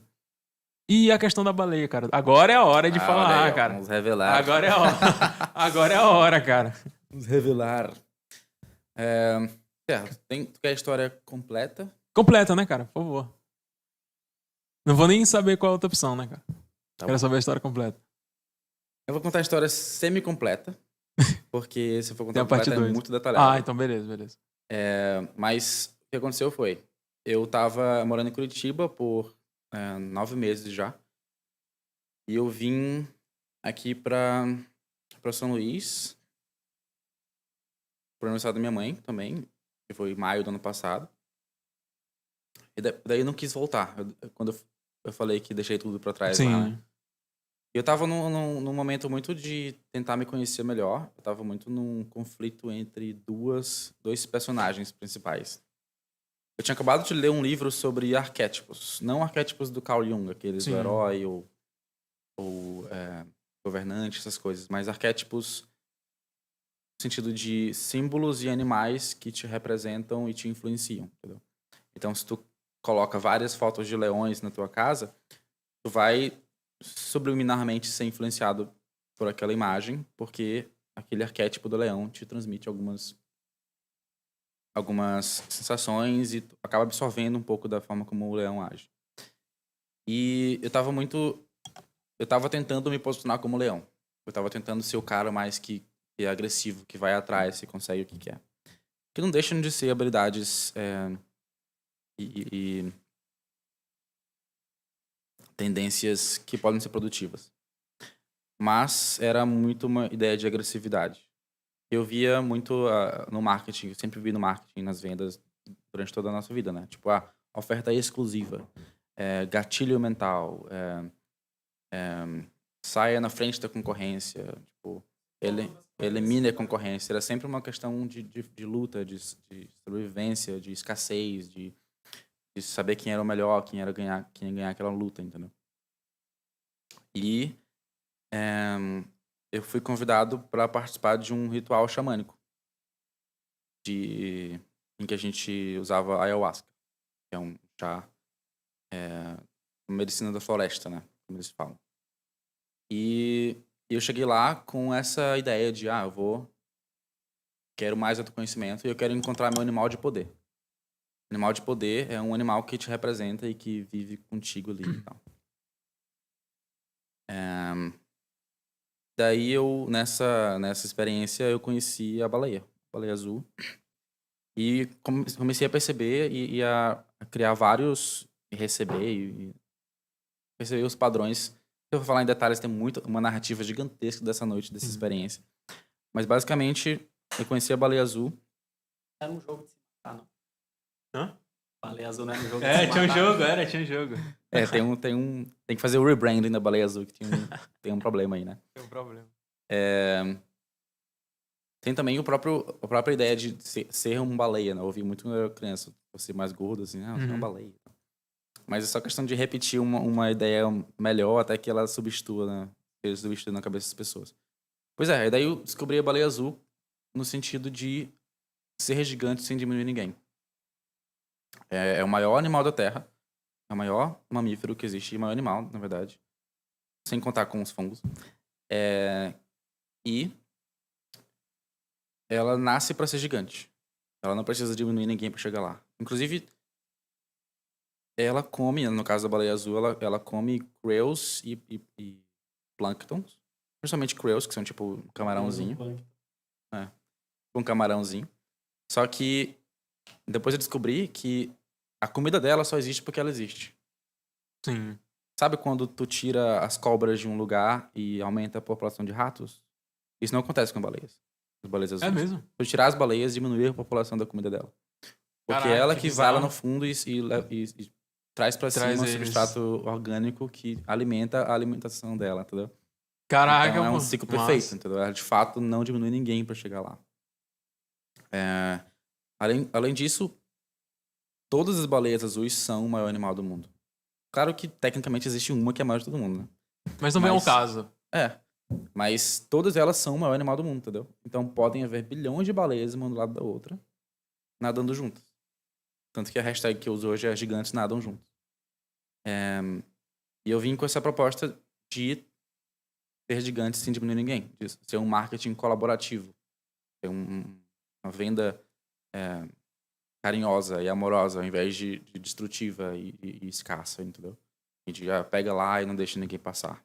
Passa também. Eu vou te ajudar a evoluir no que tu faz, enquanto tu me ajuda a evoluir no que eu faço. Nós somos gigantes nas coisas que nós fazemos, entendeu? Tu acha que com essa filosofia dá pra ser o maior mesmo, o maior do mundo? Sim. Porque tu só consegue prosperar quando tu faz outras pessoas prosperarem. Entendeu? Não dá pra tu ser rico sozinho. Tipo, talvez tu ganhe na loteria, mas é Muito raro, né? não é uma coisa que tu consegue construir, assim. Tem uma história bacana, cara, sobre isso, essa questão de não diminuir as pessoas. Acho que já deve ter ouvido falar. Mas era mais ou menos assim. Tinha uma cidade do interior, e nessa cidade tinha um concurso de o melhor e maior milho, né?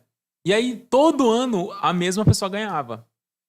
Todo ano a mesma pessoa ganhava. Então, ele era muito premiado por ter sempre o maior e melhor milho. E aí, um dia fizeram uma entrevista com ele na história e perguntaram pra ele assim, cara, como é que tu faz pra o teu milho sempre, independente de se ter tempestade ou se tiver, sempre teu milho é o melhor, cara? E o que tu faz? Ele falou, é o seguinte, é porque a minha semente, eu dou ela pra todos os meus vizinhos. Então, a mesma semente que eu planto meu milho, todos os meus vizinhos têm. Só que é o seguinte, por que eu faço isso? É porque o meu segredo pro meu milho crescer tanto e ficar tão bonito é porque, por eles terem a mesma semente que eu tenho, o pólen que o milharal deles produz, eles ajudam a amadurecer e a melhorar o meu milho. Então, se eu dou pra eles sementes ruins, eles vão trazer pólens ruins, né? Se eles têm as mesmas sementes, então a tendência é meu milho potencializar. Então, eu não tenho a minha semente só pra mim. A minha semente ela é a mesma de todos os meus vizinhos. Só que por eu estar num lugar estrategicamente favorável, o meu milho ele sempre se torna o melhor. E isso é uma história interessante, porque ele se tornou o melhor sem precisar piorar os outros, né? Então tem tudo a ver com a tua ideia, né, cara? Todo mundo a prosperar. E prosperou com isso, né? Prosperou com isso. Eu digo isso pela filosofia do seguinte, por exemplo, quando o Burger King surgiu, já que a gente tava comendo hambúrguer, o McDonald's ele já era gigantesco, cara. Ele dominava os Estados Unidos. E quando o Burger King ele nasceu, já existiam outras hamburguerias também muito famosas, mas ele veio com a ideia de inovar. E por ele fazer isso, o Burger King, qual foi a ideia dele? Foi o primeiro estabelecimento de comida a dar nome aos seus pratos. Então ele deu nome, cara. O primeiro foi o Whopper. Ele deu o nome, né? E ele é bem maior que um hambúrguer normal do McDonald's. Ele é maior. E o diferencial dele é porque, além de ser maior, ele é mais barato e ele tem um gosto de feito na brasa.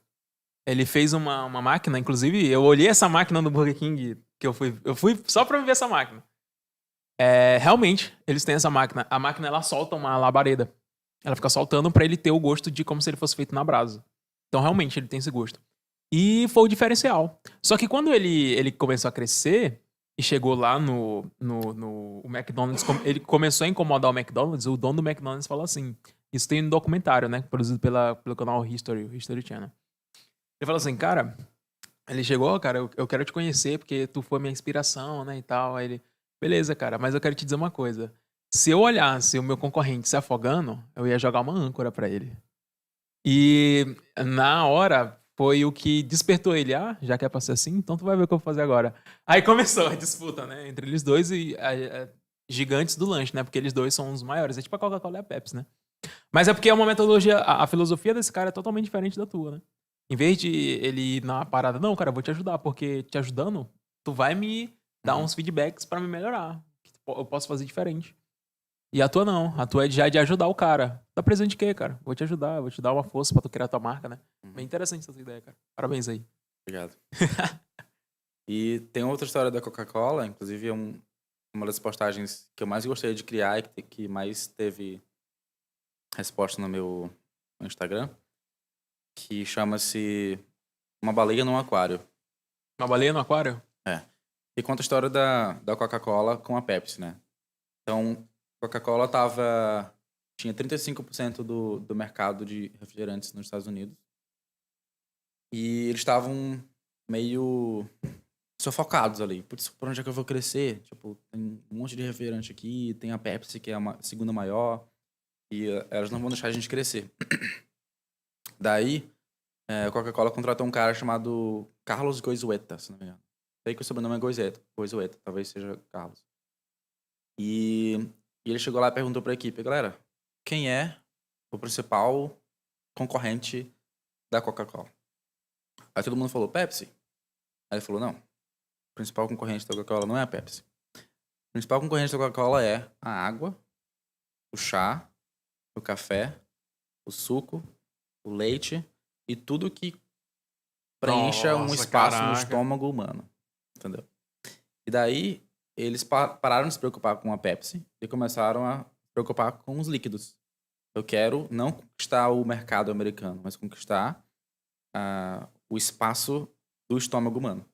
Tanto que, provavelmente, foi isso que incentivou a Coca-Cola a ter marca de água, de suco, de leite, de Verdade, café, verdade. de tudo Tem isso. tudo. Porque eles não estavam mais preocupados com espaço no refrigerante, mas espaço no estômago. E daí, depois desse reposicionamento, eles passaram a ser uma baleia num oceano azul, entendeu? Daí eu faço as ilustrações e boto a baleia pulando assim do aquário. E eu pergunto, o que é o seu aquário e o que é o seu oceano azul? Talvez a gente esteja se comparando com Nossa métrica pessoas errada. erradas. Entendeu? Essa questão de métrica, cara, eu acho muito interessante também aquela questão de um hábito que eu tenho, né? Eu adquiri esse hábito. É de todos os dias, antes de dormir, eu copio, eu tenho um caderninho e eu copio o que eu fiz no dia, né? Por quê? Porque a minha ideia é como... Isso é até uma filosofia de Sêneca, uma ideia de Sêneca. Ele dizia, olha, no final do dia, é bom tu te deitar em algum local, ficar sentado e tu imaginar todas as coisas que tu fez e no final tu te perguntar o que tu pode fazer melhor amanhã. A ideia do 1% melhor, né? Então, eu vejo o que eu fiz no dia e cara, isso bem aqui eu poderia ter feito diferente. E aí no outro dia, eu melhoro. Isso é muito bacana porque eu comecei a perceber os resultados na minha vida, entendeu? Eu comecei de fato a perceber o resultado. Porque 1% talvez hoje não faça diferença. Mas em 30 dias, vão ser, se somar tudo, né? É mais do que 30%, porque isso não é um juro simples, é um juro composto, né? Dá uma de R-Buff agora aqui. É um juro composto, vai se acumulando, né? Então, é algo muito bom, cara. E, assim, essa questão da métrica, às vezes a gente quer tanto se comparar com as outras pessoas, mas a gente acaba não se comparando com o que a gente tá fazendo, né? Cara, será que o que eu fiz hoje é melhor do que eu fiz ontem? Será que o meu trabalho que eu tô fazendo, por exemplo, no teu caso, que eu atendi essa pessoa, será que não pode ser melhor?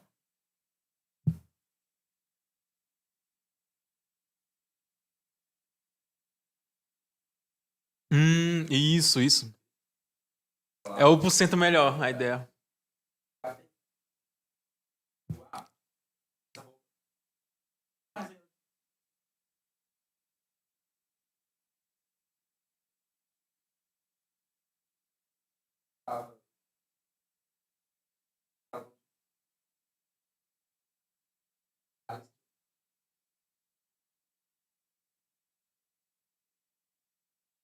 Cada pequeno detalhe. Com 1% melhor, né? E quando ele chegou, as pessoas imaginavam que ia fazer um negócio absurdo. Não. Hoje, inclusive, os ciclistas, né, do Reino Unido eles são os melhores do mundo, né? Da Inglaterra especificamente, são os melhores, né? Sempre ganham acho que é Tour de France. É um torneio que tem na França e os caras sempre ganham, né? Absurdo. Isso fica a dica pra quem tá em casa, né, cara? Às vezes você acha que pra ser o melhor você tem que fazer... Eu tenho que falar de Kobe Bryant, cara, porque a história desse cara... Cara, eu tenho que falar dele porque a história dele é magnífica, cara, entendeu? Eu tava desligado, foi mal. Todo mundo já ouviu falar de... Eu acredito que todo mundo já ouviu falar de Kobe Bryant, né? Um dos maiores jogadores de basquete do mundo. E o que Kobe Bryant fazia no início da carreira dele foi bem simples. Olha só, ele percebeu que... Ele era um jogador mediano quando ele tinha uns 12 anos, né? E ele percebeu o seguinte. As pessoas jogavam basquete apenas 2 vezes na semana. Ele falou, cara, se eu treinar todo dia por 1 hora, eu vou jogar muito mais do que os meus amigos. Consequentemente, eu vou ser melhor. Isso com 12 anos de idade. Mas o que fez isso foi o pai dele. Ele falou pro pai, eu quero ser muito bom, né? Eu quero ser um bom jogador. E o pai dele falou, olha, cara, independentemente... Foi mais ou menos assim, parafraseando. Independentemente de tu ser um bom ou não jogador, tu já tem a minha grande admiração por ti. Então foi algo benéfico pra ele. E ele começou a fazer isso. Então ele treinava todos os dias, 1 hora. Não importa se fosse feriado, ele treinava, ele gostava. E com os 13 anos, por aí, 14 anos, ele ganhou o campeonato. E com os 16, se não me engano, ele se tornou o melhor jogador do estado. Né? Por quê? Porque ele só treinava 1 hora, todos os dias. Só que essa 1 hora, quando tu passa a pensar em termos de anos, ela é muito, muito superior. E ele fala justamente isso. Chega um momento que tu treinou tanto, que a distância que tu tem entre o cara que tá em segundo lugar, ele não vai conseguir te alcançar. Ele não vai. Porque ele vai ter que fazer um esforço muito grande pra conseguir compensar o que tu já fez. Ele não vai. Então, isso que ele fazia. Todos os dias ele pensava nisso. Se eu acordar no mesmo horário que todo mundo acorda, eu vou ter o mesmo tempo de treinar do que todo mundo. Então eu vou acordar mais cedo pra me treinar mais do que as outras pessoas. Só que quando eu falei esse mais, não é na ideia de que ele ia matar o físico dele em prol do resultado. Não. Ele dormia também mais cedo. Ele acordava e tinha um tempo de treino muito maior. E com isso ele se tornou um dos maiores jogadores. Talvez depois de Michael Jordan ele seja o maior, né? Tem gente que até bota essa briga entre ele e Michael Jordan, né? Quem foi o melhor, né? Isso até lembra o livro que a gente comentou agora sobre o Outliers, né? Fora de série.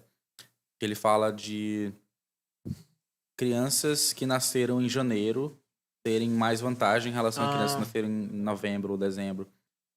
Por exemplo, muitas escolas de futebol, onde ele estava falando lá, não lembro o local, começam as matrículas em fevereiro.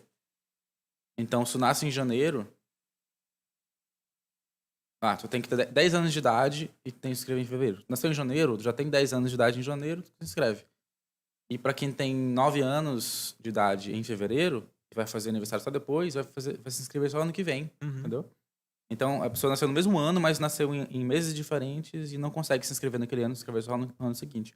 E aquele primeiro ano ali de que a pessoa tem a mais, né, de prática, torna ela muito melhor a longo prazo. E ele pega lá uma tabela dos melhores jogadores de um certo time e vê que todos, ou a maioria deles, nasceram em janeiro. Então, por causa daquele primeiro ano de vantagem a mais que eles tiveram, eles dispararam. Entendeu? Provavelmente teve um momento, né, em que mesmo se a pessoa treinasse, se o segundo lugar, no caso do Kobe Bryant, treinasse 24 horas por dia, não conseguiria mais alcançá-lo. Só se ele parasse e a pessoa continuasse. E ainda assim, porque, por exemplo, uma vez ele falou, né, que quanto mais ele treinava, mais ele conseguia treinar. Então ele começou com 1 hora, depois ele foi pra 2 horas, 3 horas, 4 horas, 5 horas de treino. E uma vez, esse só pra finalizar a história de Kobe Bryant, porque eu fico emocionado, o cara é demais. É porque, enfim, teve uma vez que ele foi jogar, né? E quando ele foi jogar, antes de jogar, ele treinava, né? Isso é normal, todo jogador faz isso. Tem um pré-treino ali, né? Pra conhecer a quadra e tal. E aí, um adversário dele, né? Um concorrente dele do outro time, ele falou assim, cara, eu vou amanhã chegar às 8 horas da manhã no ginásio, não vai ter ninguém, eu vou ser o primeiro a treinar, eu vou destruir. Aí foi. Quando ele chegou lá, o Kobe, ele já estava suado, né? E jogando. E com muita precisão, muita emoção. E aí esse cara Kobe Bryant tá aqui, né? Beleza, de boa. Eu vou treinar. Aí ele terminou o treino dele 11 horas. Foi das 8 às 11. E Kobe Bryant continuou treinando. Aí ele foi pro banheiro, se trocou, se arrumou. Quando ele tá amarrando o tênis, ele escuta a bola ainda. Ele, caraca, esse cara ainda tá treinando. Beleza, foi. Quando foi o jogo à noite, Kobe Bryant fez, tipo assim, 50 pontos, 52 pontos. Absurdo, né? Fez muito ponto. Cara, eu vou perguntar pra esse cara o que ele fez. Aí ele chegou, cara, tu chegou que horas? Eu já estava treinando desde as 5 da manhã. 5 da manhã, cara. Ele e eu quero te dizer mais. Não importa o quanto tu faça, eu estou disposto a fazer muito mais. Não leve pro pessoal, porque tu é um grande amigo meu, mas eu estou disposto a fazer mais que tu. E simplesmente isso, entendeu? Ele não usava os outros pra se comparar. Ele usava ele mesmo, e de tanto ele usar ele como métrica, ele foi ficando obcecado por melhorar. Cara, o Kobe de ontem fez um treino de 3 horas. O de hoje vai fazer de 3 horas e 1 minuto. 3 horas e 2 minutos, porque já é mais. E as pessoas, elas não valorizam esse 1%. Elas acham que ele só vai fazer mais se ele fizer um treino de... eu fiz 3 horas hoje e vou fazer 4 horas amanhã. Não. Se ele fizer 3 horas hoje e 3 horas e 1 minuto amanhã, ele fez mais, né? Isso conecta muito com criação de conteúdo também. Tu falou que ele consegue treinar mais quando ele treina. Quanto mais ele treina, mais ele treina. Mais ele consegue treinar. E a questão do quanto mais tu fala, mais tu consegue falar. Mais tu refina tua mensagem, mais tu consegue compartilhar ela com precisão, né? Tanto que eu valorizo muito esse momento aqui, porque muito raramente eu tenho a oportunidade de falar por 2 horas sobre branding, sobre criação de conteúdo, sobre desenvolvimento pessoal. E eu quero mais oportunidades como essa, justamente para eu falei isso daquela vez, não fala, mas agora tá falando de novo agora. Então quer dizer que isso faz parte do meu discurso, eu vou colocar aqui nas coisas que eu falo com frequência, entendeu? Quanto mais tu fala, mais tu consegue falar. Mais tu consegue. E tu consegue ver aonde tu pode melhorar, né? Tô falando aqui contigo já, eu posso agora fazer isso daqui, cara, melhor. E ir fazendo. A gente tem muito aquela síndrome do perfeito, né? Do 880. Ou é 8 ou 80. Eu não faço, eu faço um perfeito. A pessoa espera um momento em que ela vai ter oportunidade de praticar por 3 horas. Justamente. Ao invés de praticar por 1 minuto hoje. Justamente. E algo que eu achei muito interessante no imposto que tu fez, cara, foi o seguinte, aquela questão, será que se a gente tivesse asa, todo mundo ia conseguir voar? Inclusive, eu quero fazer de novo esse post esses dias. Cara, ficou muito bom. Que dali foi de todos, foi o que mais me impactou, foi esse, né? Será que se... beleza. Será que se... Todo mundo fala que quer voar, né? Mas será que se a gente tivesse asa, todo mundo ia conseguir voar?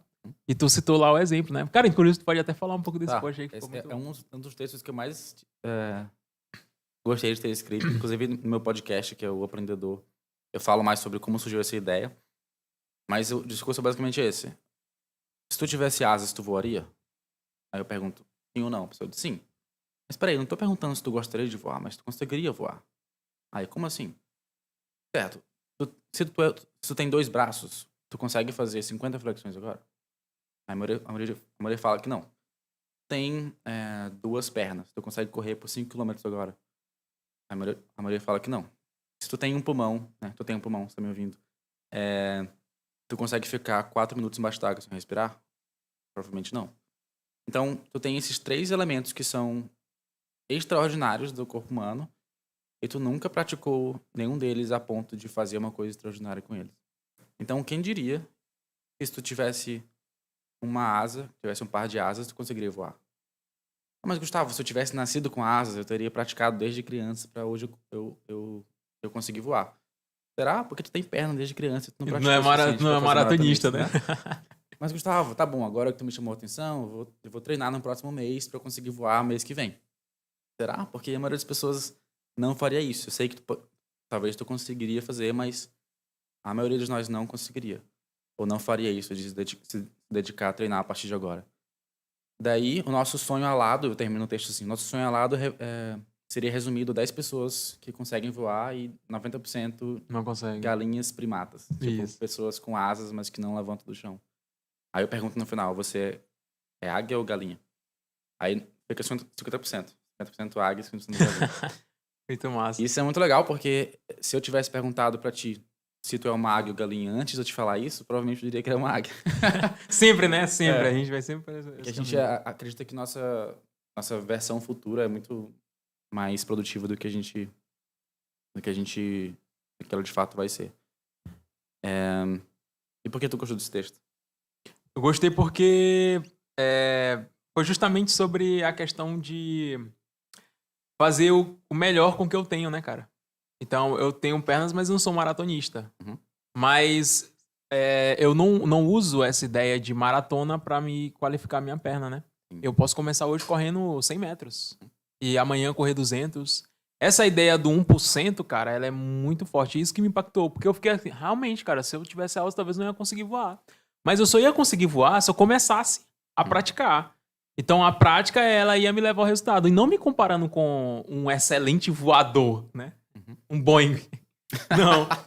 Eu ia me comparar comigo mesmo, porque quem sabe o que eu tô passando só é eu, né, cara? Eu posso compartilhar com um terapeuta, com qualquer pessoa, mas quem sabe o que eu realmente tô passando é eu que tô na pele, né?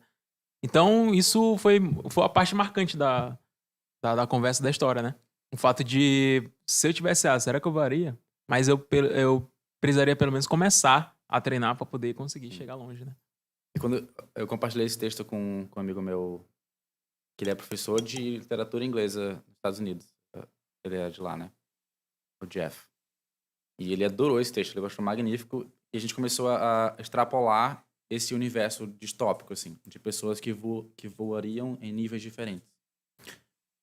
Existiriam, por exemplo, os voadores de elite. Pessoas que conseguiriam... Os maratonistas.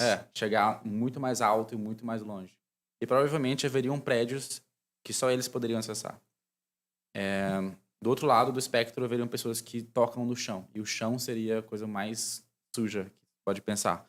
Num mundo em que as pessoas têm asas, o chão significa... É o desprezo, né? Total. Desprezo. Então, você não consegue sair do chão, meu Deus, nem fala comigo, entendeu? Então, a gente descobriria um jeito de trazer classes ali, de acordo com a tua habilidade de voo. Existiriam pessoas que usariam asas somente de forma instrumental. Então, eu vou pro trabalho, eu consigo voar aqui alguns blocos, depois mais alguns blocos chegando no trabalho. Existiriam que não conseguiriam voar, que teria que andar de ônibus voador para chegar nos prédios que tem portas, provavelmente, que não são no chão. E existiriam pessoas que conseguiriam fazer longas distâncias, mas não fazer acrobacias. E, tipo, várias classes de voadores ali. E tudo isso veio de uma frase. Que a frase se coisas extraordinárias existissem, elas seriam tão ordinárias quanto as extraordinárias que existem. É verdade. É interessante isso, né, cara? Muito interessante. Porque, tipo, a gente olha pro sol e a gente pensa, o sol. Mas, putz, é uma bola de fogo. Quando começa a descrever de forma muito simples as coisas mais básicas, tu percebe que elas são extraordinárias. Aí tu cai se torna uma pessoa simplória. É a pessoa que não é simples, não. É a pessoa que banaliza as coisas por meio de expressões simples, né? É só o sol. Só o sol. É só uma perna. Mas a perna, para muitas pessoas, ela é algo extraordinário. Seria uma mudança de vida completamente. E aí tu cai naquela história de valorizar o que tu tem, né, cara? De valorizar o que tu tem. E valorizar da melhor forma possível, né? Só o fato de tu acordar, cara. Pô, o tanto de coisa que acontece dentro do teu corpo pra poder tu acordar. Negócio bizarro, entendeu? Por isso que tu aprende a valorizar, estudar um pouco a meiose lá, né? Pra aprender a valorizar o que acontece, né, cara? Porque a gente acaba banalizando as coisas extraordinárias, realmente. Todo dia eu tento expressar um pouco de gratidão nesse sentido. Putz, mesmo tendo um problema, cara, eu sou muito grato por conseguir falar, por conseguir respirar, por estar aqui, por saber o que eu sei, por conseguir expressar a minha opinião, por um monte de coisa. E a gente começa a perceber as coisas extraordinárias que estão ordinárias no dia, né? Trazê-las à tona. Torná-las mais óbvias. E, consequentemente, a gente acaba evoluindo, né, cara? Principalmente mentalmente, né? Porque, inclusive, isso tem no livro Mais Perto que o Diabo. Ele fala justamente isso, que é assim, não sei se foi real, mas eu sei que o livro é muito bom. É uma entrevista que o autor teve com o diabo, né? O diabo, entre aspas. E aí ele fala, né? Como que tu consegue, né, manipular as pessoas? Ele fala, cara, é uma coisa bem simples. Se eu não preciso quebrar a perna do cara pra dominar ele, eu não preciso quebrar o braço, eu não preciso fazer nada. Colocar ele no acidente, não. Se eu domino a mente dele, eu domino tudo. E qual é a grande lição do livro? É que quem domina a sua mente, e dominar a mente não significa você deixar de sentir ou sentir as coisas, na realidade é você lidar com o que você sente. Eu achei essa definição bem interessante. Você consegue evoluir de uma forma extraordinária, né? E aí você consegue dar valor ao treino de 3 horas e 1 minuto. Aí você consegue dar valor ao fato de... Hoje eu fiz um story de, sei lá, 10 segundos. Amanhã eu consigo fazer um de 20 segundos, conseguindo expressar mais o que eu tinha pra falar. E assim você vai evoluindo, né? Quando chega no final da sua vida, você vai ser um cara que fala 10 línguas muito bem. Você vai ser uma pessoa que é um excelente atleta. E por aí vai, né, cara? E os hábitos são essenciais para isso. Verdade. Por exemplo, eu quero morar em vários países durante minha vida. Só que eu não consigo fazer isso. Só que ao invés de esperar em uma cidade só o momento em que eu vou direto para outro país, eu posso criar o hábito de ser nômade no Brasil. Entendeu? Criar o hábito de me desapegar, o hábito de me adaptar rapidamente em um novo lugar, o hábito de lidar com os perrengues que aparecem durante uma troca de casa ou de ambiente. E à medida que eu vou criando esse hábito, quando eu chego lá, só mais um lugar para qual eu mudei. Idiomas, mesma coisa. Eu pratico idiomas todos os dias. Eu faço uma lição do Duolingo, pelo menos. Sim, em italiano todos os dias. E é esse um pouquinho todo dia que vai me trazer para os 10 idiomas com fluência no final das contas, né? Não é um momento em que, em junho eu vou começar a fazer aula com o professor, né? Pode ser, mas como um nível a mais, mas tem que ter o pequena coisinha todos os dias ali. Tu falou de ser leitor, né? Eu criei um vídeo recentemente, 2 meses atrás, que o pessoal gostou bastante, sobre as 5 âncoras para criação de conteúdo. E uma das principais criação de hábitos. E uma das principais âncoras para a criação de hábitos é outros hábitos. Um hábito consolidado. Então, eu gosto muito de tomar café especial. Inclusive, abraço para o Doc Brown. E eu criei um hábito de, depois do café da manhã, eu fazer um copo de uma caneca de café especial e tomar. E agora eu associo isso à leitura. Então, faço um copo de café, eu abro o livro e leio o livro até o café acabar. E no começo é importante que tu só leia até o café acabar, não continua. Entendeu? Se força, não, eu só vou até aqui. Porque aí depois tu vai sempre ficar com aquele gosto de quero mais. Eu queria continuar lendo, eu queria continuar lendo. Depois... Isso que vai te dar o ânimo pra tu ler no outro dia, né, cara? Aí depois eu comecei a me permitir. Não, eu só sou obrigado a ler até o café acabar. Mas agora eu posso continuar lendo. Entendeu? Aí eu comecei a ler diariamente, comecei a ler muito mais rápido. Demorava tipo uns 3, 4 meses para ler um livro. Agora eu estou lendo um mês. Que é 2, 3 páginas por dia, 4 às vezes. E eu faço anotações enquanto eu leio também. Então é um momento muito, muito legal ali que eu agora gosto. Eu sempre tive dificuldade de me concentrar por muito tempo. Eu comecei esse vídeo assim. Eu sempre tive dificuldade de me concentrar por muito tempo. Então agora... E esse que era o problema. Então agora eu me concentro em me focar e me concentrar por pouco tempo. Peraí, enrolei todo. Eu sempre tive dificuldade de me concentrar por muito tempo. E esse que era o problema. Agora eu me concentro em me concentrar por pouco tempo. Pouco tempo. Então eu faço um copo de café, eu leio o livro e tenho que parar ali. Então. Inclusive James Clear fala isso no Hábitos Atômicos. Sim. Então, qual é a coisa mais simples que tu pode fazer que é daquele consistente hábito, com a tua identidade? Entendeu? Se eu quero ser o cara que vai pra academia todos os dias, o que é saudável, qual é a coisa mais simples que eu posso fazer? Eu posso ir pra academia e voltar pra casa. Pronto. Não vai fazer nada. Fica lá 5 minutos e não passa disso. Volta pra casa. Aí depois de uma semana indo todos os dias pra academia, putz, eu acho que eu já sou o cara que vai pra academia todos os dias, já tá construindo minha identidade, né? A identidade. E daí tu começa a aumentar isso, entendeu? Tu começa a querer aumentar e vai aumentando.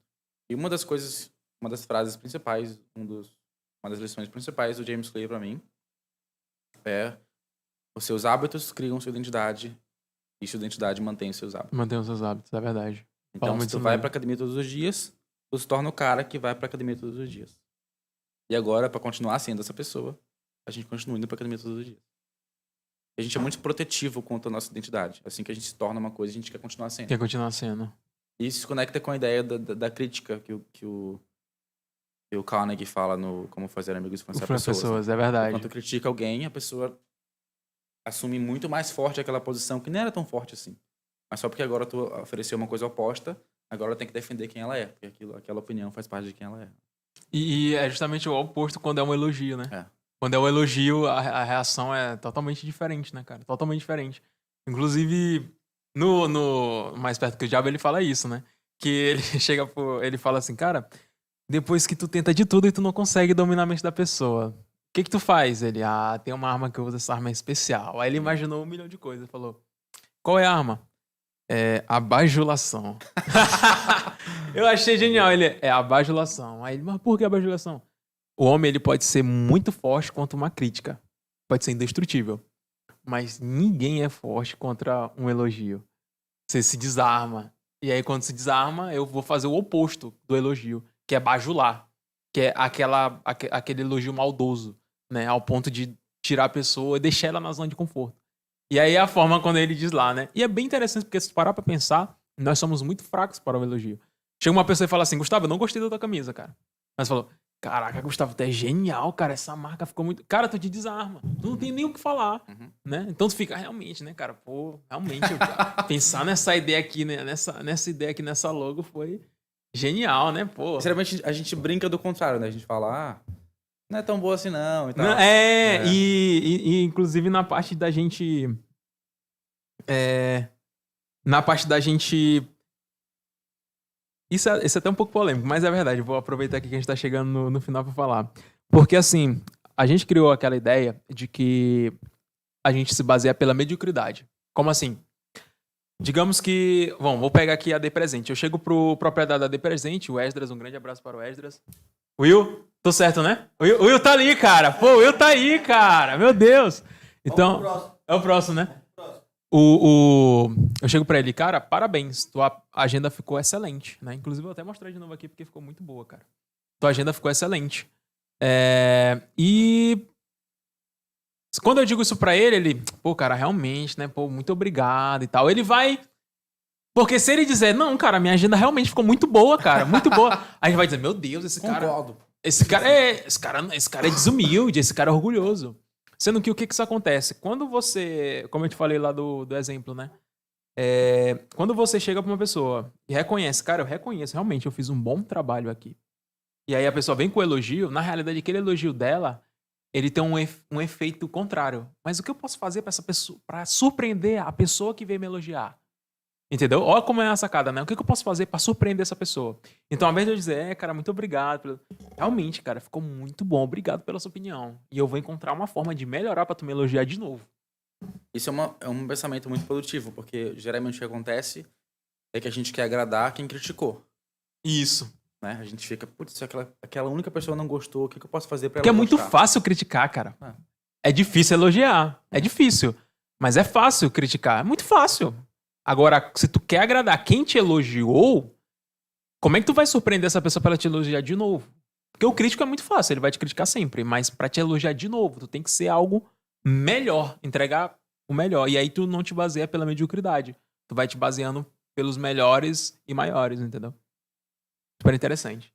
Cara, foi muito bom, né? A gente tá chegando aí no final. Nós vamos ter uma segunda rodada de Tálamo hoje, rodada dupla de Tálamo, né? E a gente já começou muito bem com o Gustavo Braga Santos, terapeuta de marca, professor de idiomas também, né? Cara, amante dos idiomas. E, Gustavo, tu tem uma mensagem final para deixar pra galera aí? Algo que... Um teu brand aí, o que vai ser repetitivo... O que o Gustavo sempre fala no fim das entrevistas, no fim das aulas, e a mensagem que tu quer passar para as pessoas, né? Que pressão, agora tem que escolher uma frase para falar sempre no final. Cara, aqui quem sabe faz ao vivo. Ai, meu Deus. Uma coisa que eu falo com frequência, que é meio que um carãozinho assim, é para de pensar e começa a criar. Tipo, a gente fica perdendo muito tempo, esperando o momento perfeito. Quando eu souber tal coisa, quando eu fizer tal curso, quando eu conhecer tal pessoa, quando eu chegar em tal ponto... Quando eu terminar essa dívida, quando eu chegar naquela casa. Putz, para com isso, para de ficar pensando, porque não vai chegar esse momento perfeito. Começa agora. E lembrando que a gente descobre o que a gente sabe quando a gente fala. Quanto mais tu fala, mais tu sabe o que falar. E para de pensar e começa a criar. Show de bola, cara. É isso, né? Então, pra gente encerrar esse momento, eu vou te entregar agora o brinde da AD Presentes. Aqui é a nossa lembrança especial pra você, cara. Essa daí só você tem. Te lembra da exclusividade. Só você... Só quem vem aqui no Tálamo Podcast tem uma lembrança disso daí pra colocar no escritório, sei lá, onde tu quiser colocar, pra te lembrar. Legal. A D Presentes, aproveitando a oportunidade, essa empresa sempre me encanta porque eles estão sempre inovando. Eles começaram com caneca, depois foram pra camisa, depois pra copos. E hoje eu recebi mais essa novidade deles, que é a questão da fabricação dessas agendas, né? Então, cara, D Presentes, muito obrigado pela sua parceria e por sempre... @D Presentes Criativo. Isso, o Instagram deles tá aí na nossa... A letra D, viu? Isso. Tu gostou, cara? Eu acho genial o nome, né? Boa sacada. Dê presentes, dê presentes. É uma ordem, né? Pô. Genial, genial. A sacada dos caras foram genial, né? Então, é isso. Bonés, camisas. O que você precisar. Hoje a Dê Presentes ela tem uma variedade absurda de produtos. E sempre com todos com excelente qualidade, né? Então, Dê Presentes. Tá o Instagram da Dê Presentes aí na descrição, juntamente com o Instagram do Churrasco do Joel. Então, são os nossos patrocinadores que estão sempre com a gente aí, beleza? Então, Gustavo, foi uma honra. Obrigado pela recepção. Gostei que vocês fizeram um café pra mim. Especialmente aí, cara. Garrafinha de café pro cara. Começar uma tradição aqui dos bebedores de café. Show de bola. Muito obrigado, meu brother, pela oportunidade. Pessoal, não esquece de se inscrever, curtir esse vídeo. E é isso aí. Muito obrigado. Valeu!